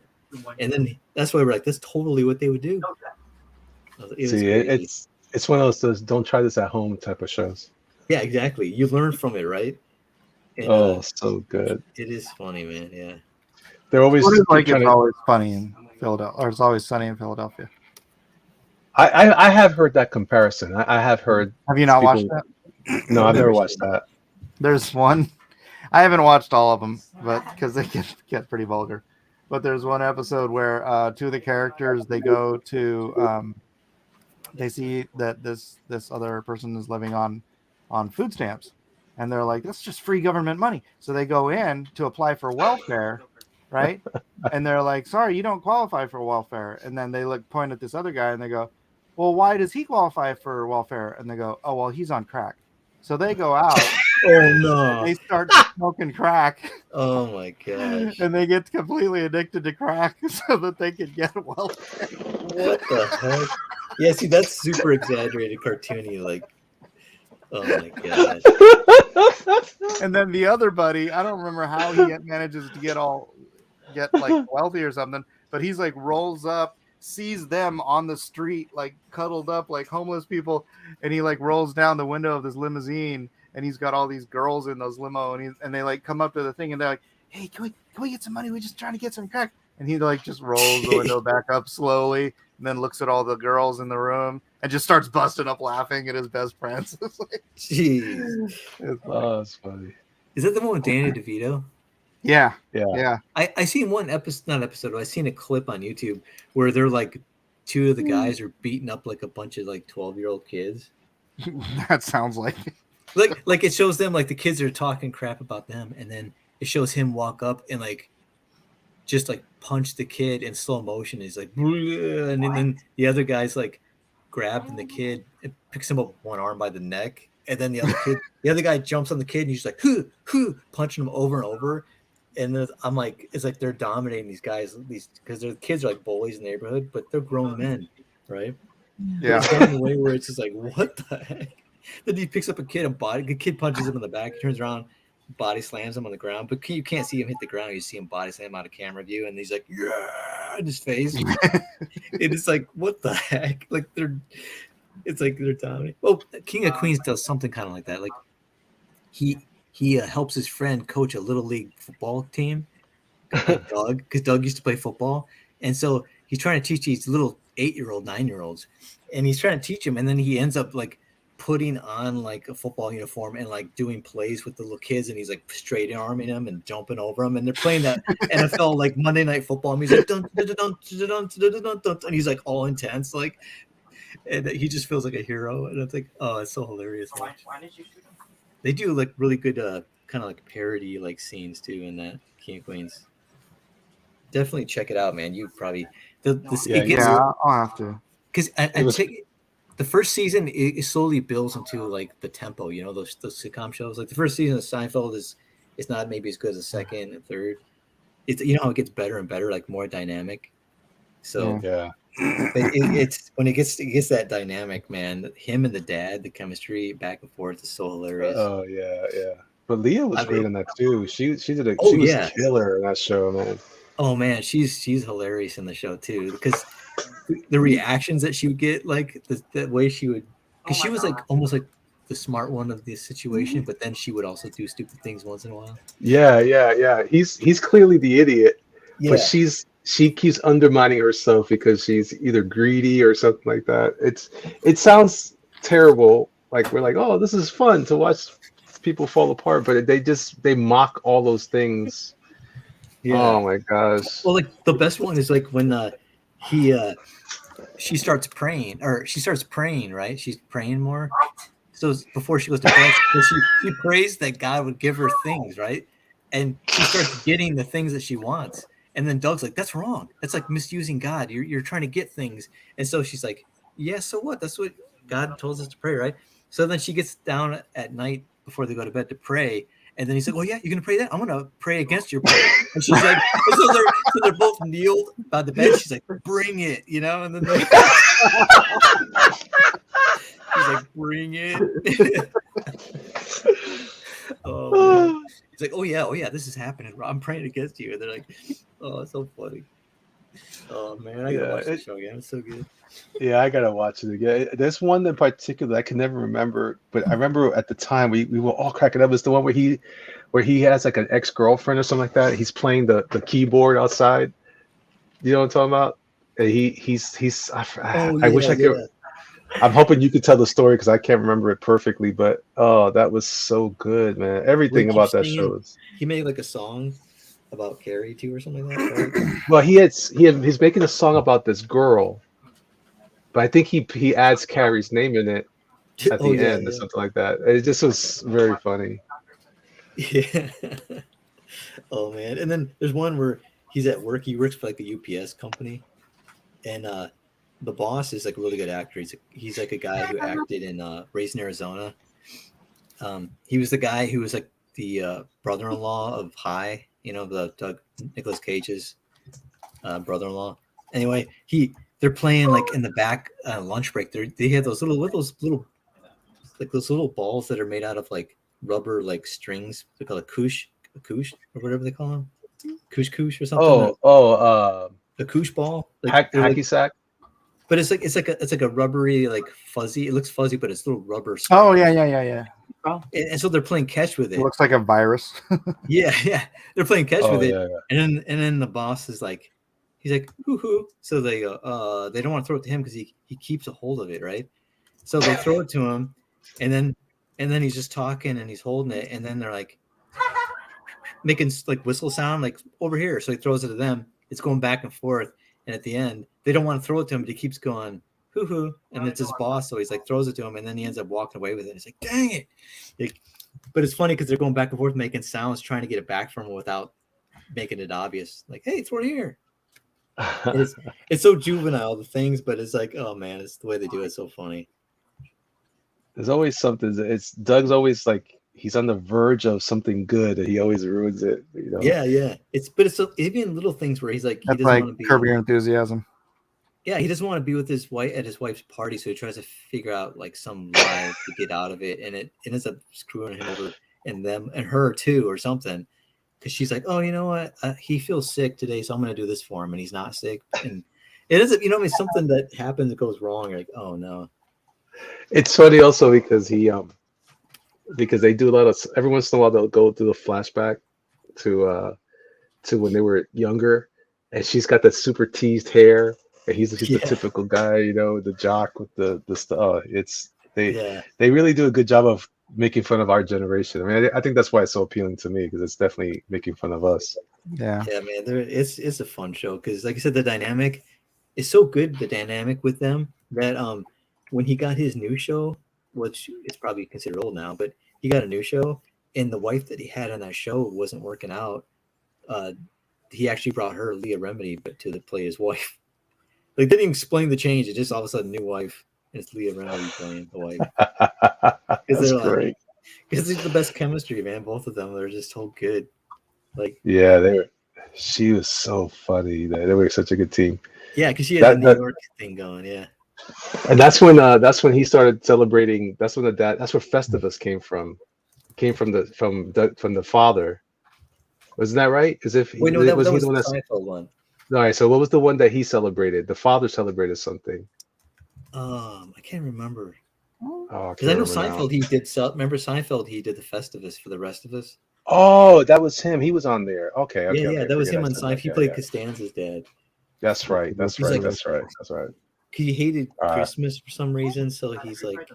But then, Festivus for the rest of us. Yeah, but then he had the feats of strength where he's like, they had to wrestle with dad. He's like, no, not the feats of strength.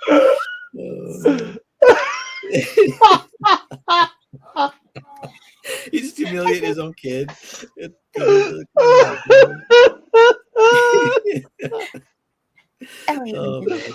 Then what I realized is Larry David was basically Costanza. Oh yeah, Jerry totally. Seinfeld. Like, Yeah, you that's totally what it is based on. yeah, because he said when Jerry Seinfeld said he got offered from CBS or NBC to do a show, and he didn't know exactly what to do, so he approached Larry David and said, "Hey, they want me to do a show. Do you want to maybe do something with me?" And he's like, "Sure, whatever. I don't got anything going." And it's basically the episode of Seinfeld. They did that. He like comes up to Costanza. He's like, "They want me to do a show." Like, and Costanza, who is he? Just never did a show. He's like, "I'll do something with you." Show about nothing. but then he wants to get more money, Costanza. So he's like, "We want this much money." Tony Danza gets this much money. I think it's Tony Danza. And he's like, and they go, "You're not Tony Danza. Like, why are you gonna get that? You're not gonna get that money." He's like, and then he's like, "Oh, we're gonna decline the offer, and they'll go up higher." And he's like, they're like, "Okay, nothing. Then you get nothing." And he's like, "Wait, what? You're supposed to come back with an offer?" And he's like, "Why? You're nobody." And he's like. And then he begs to get the show back, and they end up going lower than they originally offered him. Oh man! Again, that's the same thing. He deserves it, right? Yeah. And then he screws Jerry, and then Jerry Seinfeld's like razzing him about it, but he's like attitude is kind of like he doesn't care to begin with. He's like, I'm not a guy for shows. Yeah, it's funny because Seinfeld is kind of like basically like his character, where he's like. It's funny. Seinfeld is a character where he's the smarter one of the group, but he also does stupid things once in a while. We're like, "What are you doing?" Yeah, You buy the graffiti box. I always thought what was her name? Julie Louise. What was her real name? Yeah, Julie Louise Dreyfus. What was her name on the show though? Oh, Elaine. Elaine. She was also so good. Yeah. She was. It's very typical. Like I don't hate to say it, but it's very New Yorker. Weird things that happen in New York. Yeah, do you watch Curb Your Enthusiasm? No, I've never seen that one either. They did a Seinfeld reunion on Curb Your Enthusiasm. Yeah. But really it was like an episode of Seinfeld in that Larry David was trying to get a Seinfeld reunion going, but he was again his own worst enemy. So the Seinfeld reunion never happened, even though they had all this thing. Everybody was there and everyone was on the show and stuff, but it just never happened in the show because Larry David screwed it up. Because he had a falling out with like the guy who played George Costanza, right? Like in the show, he was like, "I want him to come to my office," and George Costanza like, "No, you come to my office," and he's like, "What?" He's like, "His office, I'm the one who helped. I'm created the show. What is he talking about? His office?" But then they act like they didn't really care, but it was like a passive. Which is like George Costanza and George Costanza. Yeah. Oh man, yeah, it was funny. I stopped watching it though because the later seasons I didn't care for of the Curb Your Enthusiasm. I like the early ones though, when he had because I think later in the show he gets divorced from his wife or something. Yeah. The show I liked And was then she Arrested starts going Development. out with Ted Danson. Oh my gosh! What'd you say? What show? I liked Arrested Development. Like that was my jam too. That was funny too. I kept every time he would talk. What's his name? Jason Bateman would address his son. His son's name was George Michael. I just laughed every time. Yeah. Because the narration was like George Michael felt insecure. It was clearly George Michael. I would crack up every time. That's another one of those type of shows. It's like a show about nothing. It's about a show about weird stuff. The dad was. Do you remember the one? When the dad was cheating on his wife with the secretary, and he paid for her breast implants, but they were lopsided. Oh, that's Judy Greer. Yeah, the actress. Every time she turned around,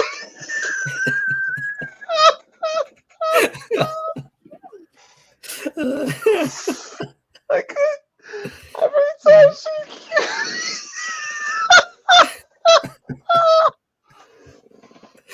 and then she was like, and then she had her hair up, so he told her to put her hair down because she had Coke bottle glasses.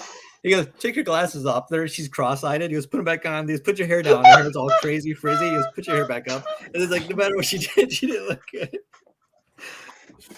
That dude had me on the floor, man. That show was super, but the actors are so good. Like the dad, and then the mom was so racist. Remember, the mom was so racist. Oh yeah, she adopted that Asian kid. Yeah, it was a Korean Asian kid from North Korea or something. And he kept saying Anyang, Anyang. That means hello, right? And they kept thinking that was his name, Anyang.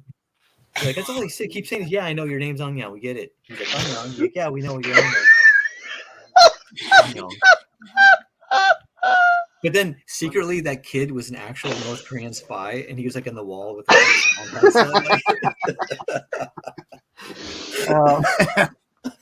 it was so ridiculous, that show. Remember his brother? Remember George's Michael's or whatever his name was? George's brother-in-law. He was a never nude. he would take a shower in his jeans, like cut off jean shorts. Yeah, he was crisscross with the brother. Remember the first episode? He's like, "Yeah, these guys who were like having some kind of like pirate parade. They invited me to join them." Oh yeah, they dancing on the boat. It's all like, anyway. Yeah, he was always like doing things that looked like he was a homosexual, but he's like, I'm not homosexual, but he would always end up looking like he was. So he ended up with groups. He thought it was an acting group. I hate to tell you, he probably was. That guy was awesome. That guy was awesome, man. He was hilarious. Well, it was so obvious, like the things that he would say or do. You're like, he's like, what are you talking about?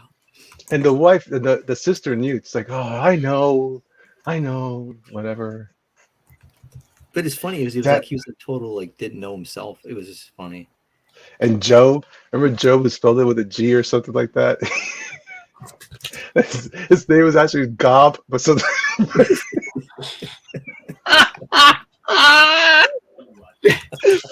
He was a magician, Mike. Did you watch that show, Michael? No. You didn't watch Arrested Development? No, I know, and I'm a huge Jason Bateman fan, but I just never really got into it. I think I watched it for a few episodes. The guy who's a brother-in-law is that actor. What's his name? He was the dude that was in he played the Batman's voice in the Lego Batman movie. But he's also the videographer in Teenage Mutant Ninja Turtles. That's how I know him. No, I know he was in that one movie, the one with Adam Sandberg, where he played a stunt man, like a stunt guy. What was it called? I don't know that. He was in that movie, Adam Sandberg, where he's like riding a dirt bike stunt guy. He's like Hot Rod, yeah, Hot Rod. Oh, I never saw that. There's a guy that guy who plays the magician brother-in-law. He plays a boyfriend of his rival he likes a girl, right? Adam Sandberg in the movie, and the guy is like a total jerk. He's riding a convertible. He's like, "Hey, babe, babe, babe." And she like broke up with him, and she's leaving him. He's like, "Babe, no, babe, babe, no, babe, babe." She's walking away. Babe. Yeah, that sounds fun. But that guy, he's the magician, right? He's like, Yeah. He's always on a Segway. He's always running around a Segway. At least in the first few episodes, first season. And what about the brother? The brother, he's kind of like, he's the nerdy looking guy with the glasses. Remember? He's the one that's the mama's boy, and the mom like has control. Oh yeah. But he's like, he's in his 30s. But Are you talking about the brother that was a magician that was like in the first is it the first episode when the father was pretending to be dead and he wanted to do the magic trick with the casket for the funeral? He wanted to make the casket disappear. So, and then the brother with the glasses, he ends up losing his hand. He ends up losing his hand. And he's got like a mechanical claw. And then he's like, "Are you happy, mother? I'm a monster now." You know, and he's like, "I'm not even human. I'm a cyborg." And then he's like, "Oh man, it's so ridiculous." The actors pull it off. They're so stupid. It's funny. Remember he was dating Liza Minnelli? Minnelli, yeah. Because that was his mom's nemesis. So he thought he'd get back at his mom, and he ended up like, he goes, "What's wrong with our love?" And she had vertigo. You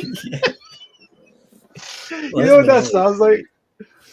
This sounds like your concepts, Mike. When you start coming up with new ideas, you want to start just throwing stuff. It sounds like that. Like there's a bunch of weird stuff you just throw at something and just let it. Like funny. We could write this show. It totally is. It's so out there. It's like what? We need to do a sitcom for Dean Cain. There you go. Now you're using your noggin. There you go. Does it have to be about nothing? No. Everything so far. An actor who used to play a superhero, right? Huh. Like kind of like Birdman, but a comedy. Oh, maybe he keeps getting in situations where he keeps rescuing people, like on the way to interviews for other kinds of things. Like rescue says, like, wait, now he's actually kind of like a superhero. I'm like, no, I'm trying to go against typecasting. No, but he's always wearing the actual superhero costume under his clothes. I have no range. He's been wearing he's been wearing the costume under his clothes for like 20 years, waiting for some time when he'd be able to rescue somebody. Or like the one time someone's actually like in danger in front of him, he like takes too long to take his clothes off and the person dies and he's just standing there with the costume on. Maybe he actually is a superhero. It's like Fisher King, where he's running around like homeless. Oh my gosh. I remember that. I never seen the movie, but I remember that. Fisher King? Yeah. Yeah, that's a good movie. That's from the guy who did the Monty Python. Terry Gilliam. Yeah. It's up there for me with Dead Poets Society for his movies. It's actually pretty serious, right? It's got some comedic elements, but it's not really funny. It's more of it's a drama that because he's crazy. You find out that he had lost his wife in some kind of event, and it drove him insane, and so now he's a homeless man in whatever. I think it's in New York City. Yeah. And but it's really moving. With Jeff Bridges. Jeff Bridges plays a shock jock type of guy his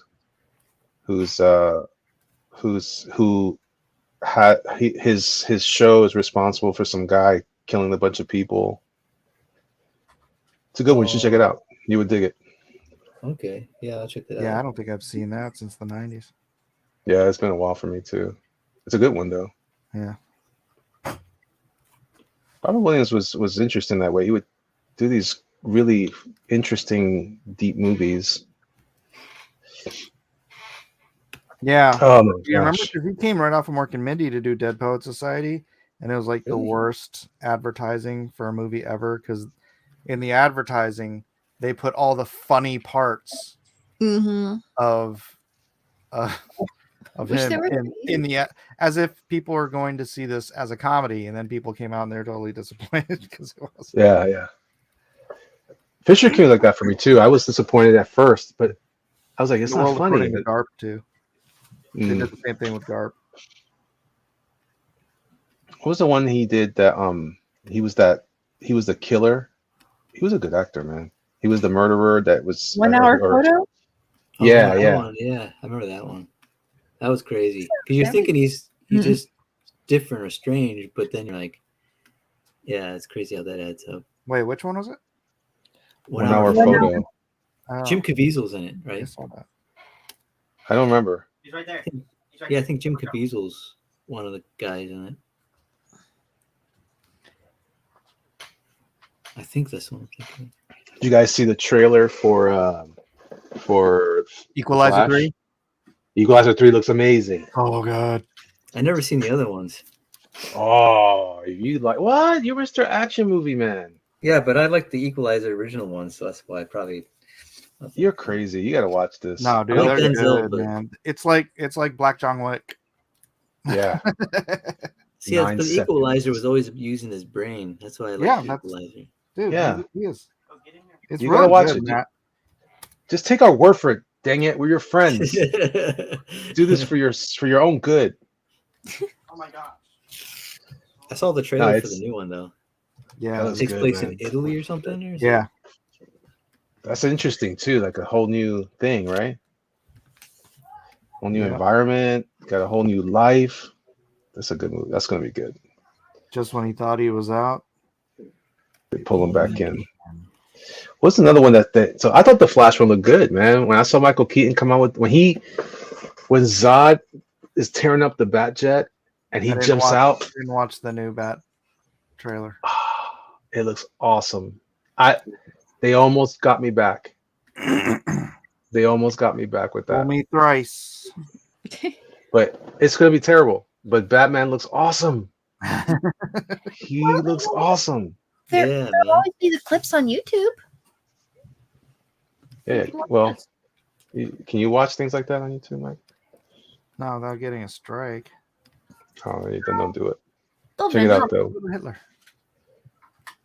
How come you can't? How do all these people do that? How do they watch all this stuff and they don't get strikes? But if you put it on, you get a strike. What's going on with that? I don't know. I don't know how that works. What's Really what's annoying. Yeah. I don't know. Yeah, man. With Batman, they got me in this one shot. Zod's punching the jet and is tearing out the cockpit. Michael jumps out. Well, Batman, and it's clearly not him. It's clearly CGI, but whatever. And he's coming down, and he goes whack, and he pulls open the cape like bat wings, and he's gliding down. He looks like Alex Ross's Batman. He looks awesome, and I had a visceral yes, and I clapped. I said, no, they got me. Dang it, they got He me. nerdgasmed. Yeah, they hurt me. They got you. I don't want to enjoy it, but I might enjoy that one. I don't know. I heard Dungeons and Dragons was good. Yeah. After all, Yeah, I did too. I want to see that. Unfortunately, it did poorly, so they won't do another one. Oh, did poorly? Yeah, So it's still for nerds. they said it was funny and all that stuff. Blah blah blah. It was everything it was- you'd want from a D&D movie. I That's couldn't what I get a heard. beat on how it was supposed to be watching the ads. I'm like, what is it? I guess the Mario Brother movie does a pretty good job selling itself as a Mario Brother movie. Right. It is. Yep. If you like Mario Brothers and animation, boy howdy. Yeah, I don't know for Mario Brothers. I don't really feel like seeing a Mario Brother because I mean, to me, it's just a video game thing. So I'm like, I don't know. Yeah. But I guess I'm curious enough. Making $1 billion, dude. That thing's killing it. Yeah. Yeah. That's why I want to see it. I want to see what it's all about. Like, I like Mario, but I don't like that. Mhm. I gotta say, I'm shocked it's actually doing good. Yeah, man. I've been, I played Mario Brothers freaking on Super NES. I played it. I don't know how many quarters I spent on that thing at Rico's Pizza. And then I played. I used to play Donkey Kong at there's a little deli right next to my Taekwondo studio. We'd always be in there playing Donkey Kong. I love Donkey But Kong. still, even with all of that, it's like I never became some like crazed Mario Brothers fanboy. Yeah, You know? yeah. I think it happened for the young kids who played it on Nintendo when they were little. Yeah, but you didn't play it. Mike, you're older than me. Yeah. That game, the Nintendo system came out right around Before the time the I moved to Nintendo Florida. system came on, I probably dumped $100 worth of quarters into that game. I'm talking about. It's not those games that did it. Not Super Mario. It was the adventure games when they would go into other worlds. Those were never coin-op games. Oh, really? No. It's all the other ones where they were stuff.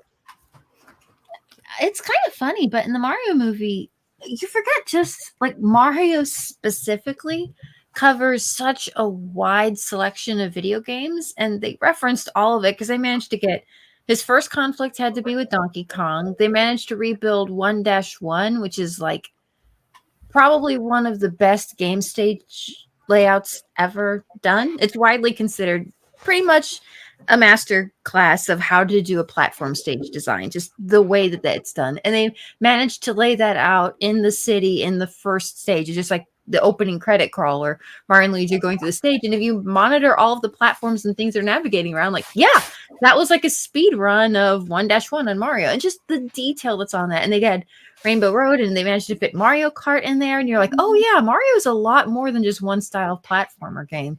And there was just so much in there. So what people connect to with Mario really depends where in the franchise they kind of jumped on. Like for some people, it's mostly Mario Kart because that's like a party game. And then of course there's Mario Party, which is literally a party game.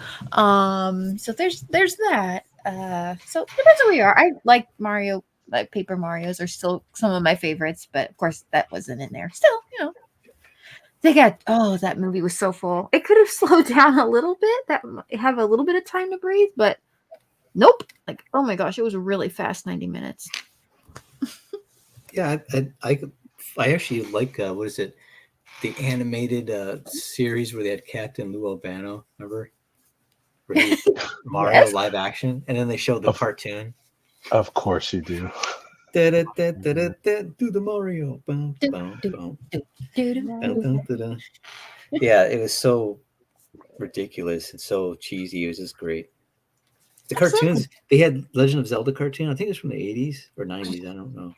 Mm-hmm. I think you can still find them. They're all like online and stuff. I think they had it on Tubi or YouTube had some, but I guess I can see from that point of view but I mean, I don't know, to see a whole movie, I guess for me, I'm like, I like Mario, but I don't know if I want to see a whole movie.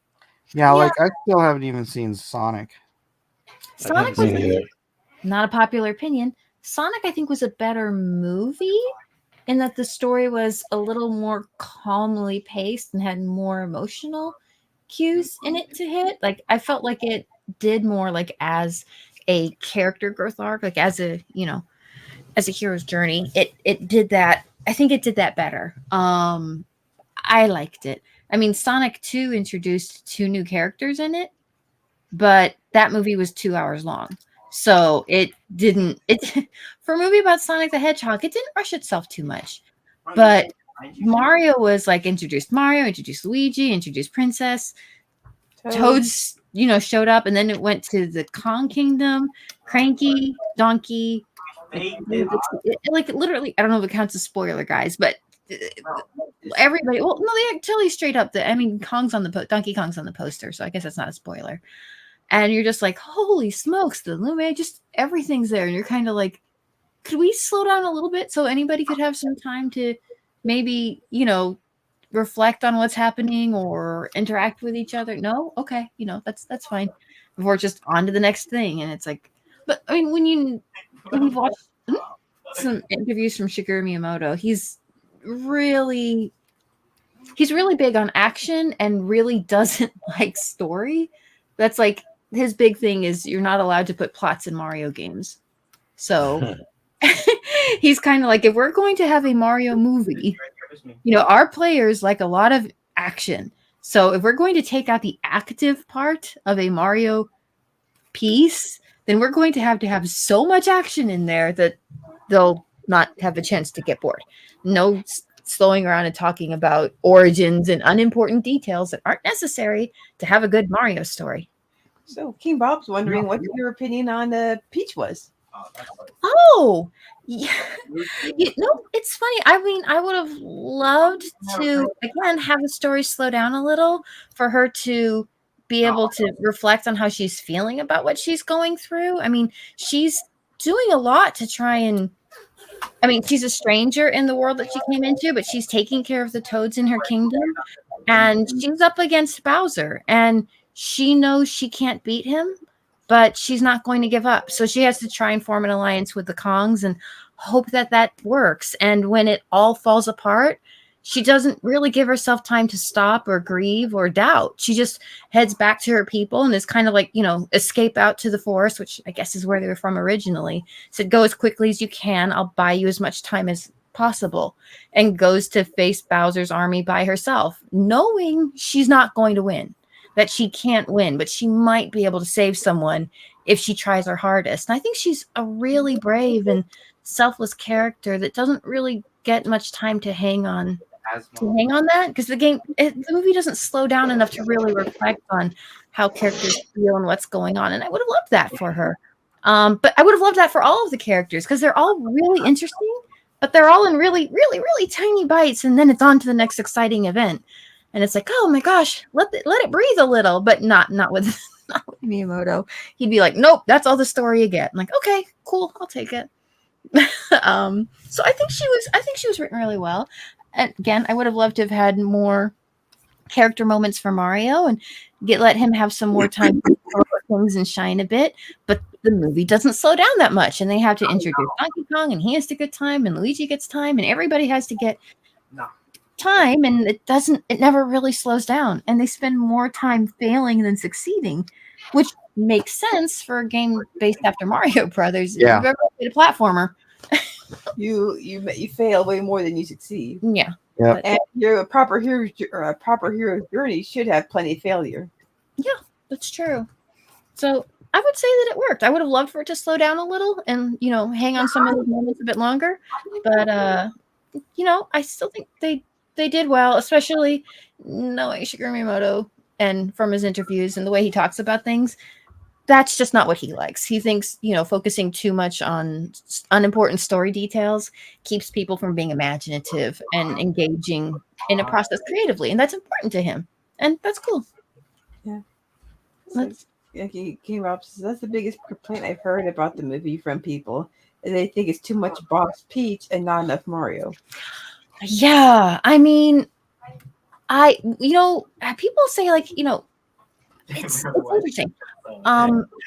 They're like, why does Peach even need Mario here? And like, well, she's going to go beat Bowser herself. And I'm kind of like, actually, she knows Mario can't beat Bowser. She knows she can't beat Bowser. She knows no one can beat Bowser really at this time anyhow. And she's trying to help Mario as much as she can while still defending her people. And the fact that she just found another human when she's the only one that we know of so far in this world, she's still not really letting that stop her or sidetrack her, but to take care of the people she loves that she's responsible for. And I think, and I do get that. And I would have loved to have seen Mario do a lot more too, but I would have loved to have seen everybody do a lot more. But there were just so many characters and it was so fast and it just never really gave anyone time. Princess Peach was being both like a herald and a mentor. Yeah. So she had a lot of roles to fill, which meant she had to do a lot of stuff. And again, Miyamoto has a thing about he wants Mario's personality to remain relatively undefined, just kind of like a general everyman. Yeah, he likes that about him, that he's kind of unassuming and unheroic. And he thinks that... Do you think... Oh, go ahead. And that he thinks that Princess Peach she's and again, because when you're making a video game, there is the narrative part of the story, which is active, and then there's the player part of the story, which narratively speaking is more passive, which is probably why he focuses on the active gameplay and being narrative light. But when you do read some of the original treatments for the scripts, and because there are scripts, there's lore for the original Mario games, and it changes from game to game series as they progress, because Miyamoto treats them more or less like an acting troupe. So the group fits into whatever it is they need to do. So he's like, don't, it's not important. Anybody who works with Miyamoto, they're kind of like, that's what they love about him. And it's one of the hardest things to deal with. I'm like, no, we kind of do need to know why. And he's like, yeah, you really don't though.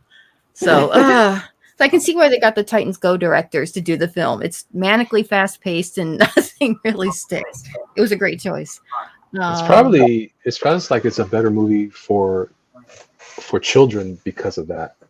Because if it had more of that lore, maybe that's why Sonic wasn't as well received as this movie. Maybe it was too mature. Yeah. Versus this one being more like action, like a video game. Maybe. Yeah, I can see that. Yeah, it is really, really fast. And it does have the advantage that it was done by an animation studio, so they could render all of the worlds and all the characters and all the stages. I don't think the Sonic movie was. It's mostly live action, but they managed to get their lead character CG and a couple of special effects. And they did like the first world and like one scene in the first movie, all CG, and it was gorgeous, but it lasted like 2 minutes. And then it was just Sonic in the real world. But they still made it work. How much you bet Sonic goes full CG next time? You know what? The first movie was the first Sonic movie was the highest grossing video game movie released to that date. The second one did even better. I don't doubt they're going to make a third one. And I think if they're not going to do an entire CG world, because they've introduced a lot of extra worlds at this point, like mushroom planets. And so they're kind of getting into, and they actually do address where Sonic lives and comes from in this world. And Sonic canon is different for every iteration. Like everybody writes a Sonic story and you just kind of make up the details of it. But yeah, I would think they'd have the budget for it. The problem would be the staff, because finding a full animation studio is not easy, but I would love to see it because it's been a great series. Great characters, great plots. I really do like the little human family he has on Earth. I think they work for what that is. And I don't know, with the success of Mario, I could see them wanting to go all the way and just try to emulate that. I just also talk about a Zelda movie. Yeah. I mean, that would be amazing. I mean, I would love to see. I mean, I guess everybody's geeking out, and the best thing would be, dude, if they could do like full MCU thing with this and do like, okay, we're gonna do Zelda, and then we're gonna go ahead and do like Kirby and F-Zero and Earthbound, and let's see, Star Fox. That would be amazing. And then when we're done with like this entire series, then we're gonna go do a Smash Brothers game movie. That would be amazing. Like everybody versus Master Hand. I'm like, okay, I'm good now. Take my money. And hopefully, like some of those characters, like the Zelda series and especially the Earthbound series, those weren't head up by Miyamoto as much. I mean, he's executive producer of Nintendo, so he would have some input, but hopefully he would turn that over to the creators who were in charge of those projects, and they're a lot more interested in story and lore and that kind of thing. And one of his best friends from the earliest Nintendo days, he was like the artist that did the artwork for the booklet for Zelda, like the first Zelda game. He did those illustrations. I love his stuff, but he's technically a filmmaker, and he ended up doing like the storybook for Rosalina and Galaxy, and a lot of the treatments for like, he wrote Majora's Mask. He wrote a lot of the really heady stuff that's been in Nintendo, and just kind of, so those might be hopefully a little more dramatic and interesting, but you know what? If they know their market and they can get it to a good market and make them successful, I'm willing to go, yeah, okay, I would have liked a little more character stuff, but if everybody's happy and it's a visually stunning movie with characters that, work, then I'm happy for their success. And there's nothing I would say objectionable in any of the movies. Yeah. Yeah, I would have loved to have seen It's- more, but yeah. yeah. If that's the worst you can say about it, but someone was saying it would have been a better movie if it was told from Luigi's perspective. Like, actually, yeah, that would have been kind of cool. But Luigi's Mansion. That's what I want to see. Luigi's Mansion. Yeah. Was That's I want to Yoshi in see it? cartoony. They hint at him later in the movie. Yeah. There's a herd of wild Yoshi running in the background. I'm kind of like, are you kidding me? They're just walking through all these stages, and it's this beautiful map, and it shows up for like 5 seconds, and then you never see it again. But yeah, there's like a herd of wild Yoshi, but no green Yoshi. And then like at the very end, spoilers, there's a Yoshi egg. So it's like, whoa, you don't know. You're not Maybe- Pablo says this could be the beginning of the era of video game movies. Probably, but it's going to be like kind of like the way it was with Marvel and DC. I mean, Marvel and DC and Dark Horse and all these different places have been making comic movies for decades, since the 90s, since the 80s maybe. Actually since the 70s, 60s. It goes back a long ways, but it wasn't really until they started laying out the whole Avengers thing with Captain America and Iron Man and everything, and heading towards that kind of big coalescing event, that they didn't dominate, or that they really dominated. So if that's going to happen, it's going to have to be like it'll be dominated by like Mario Brothers branded stuff, or Capcom, or it's one of these bigger company brands, or maybe two competing against each other, right? Maybe Nintendo versus Capcom. Oh, that'd be cool. That could be if they fun. did. Like There's- Marvel and DC, but There are so many game companies that already have characters in the Smash Brothers series that if you wanted to go, hey, anybody want to we're going to make a Smash Brothers movie? Anybody maybe want to, test the waters with your character in here? I mean, I would. Well, Final Fantasy was a disaster, but I wouldn't mind seeing Sephiroth on the big screen. He's any one-winged angel, like that would just be amazing. That cool orchestra music and everything. Yes, that's what we need. The Nintendo Cinematic Universe, exactly, Mr. Romero. Set the road. I remember that music. Do, do, do. Boop, boop, boop, boop, boop, boop, boop. Beep, beep, boop. well, guys, my battery's about dead. So Oh no, yeah, Street Fighter was my favorite. how you? Yeah, doing? I got to get some sleep. I just wrapped up my project, so Oh, fantastic! All right. Yay. Nice. And Matt's getting near done, anyways, right? Yeah. It looks like you got the Yeah. lighting sorted pretty well. Yeah, just trying to figure it out and just have fun, just trying out different things. Oh, that's cool. Is this like one of your NFT projects, right? No, this is just for fun. Oh, really? Oh, wow. Man, that was done really fast. That's Just for fun, he says. cool. That's amazing. I have to remember that sometime. All right. Well, thanks for coming, everybody. Hanging out with us on a Wednesday work stream, chilling, chatting, drawing, and all that fun stuff. Appreciate it. Thanks for Anybody listening, want to shout anything out? James. That was fun. Anyone? Any shouts? We're still working on our game engine. It's doing great, and we'll definitely tell you about it when we've got like a demo or beta or something up, because that's going to be really cool. Because yay, games! But thanks for coming and seeing us, everyone. We really do love and appreciate you, and hopefully we get to see you next week if Mike's willing. He might have some other things planned. We don't know, but Who knows? No. Well, Maybe check not out all my different layouts I did the other day. there you go. I love all these new layouts you can do. Yeah, that's nice. Good night, Alpha. God bless. All right. Good night. God bless. Say good night, everybody. Good night, everyone. I said it. That's how you're going to say good night to everybody. everybody.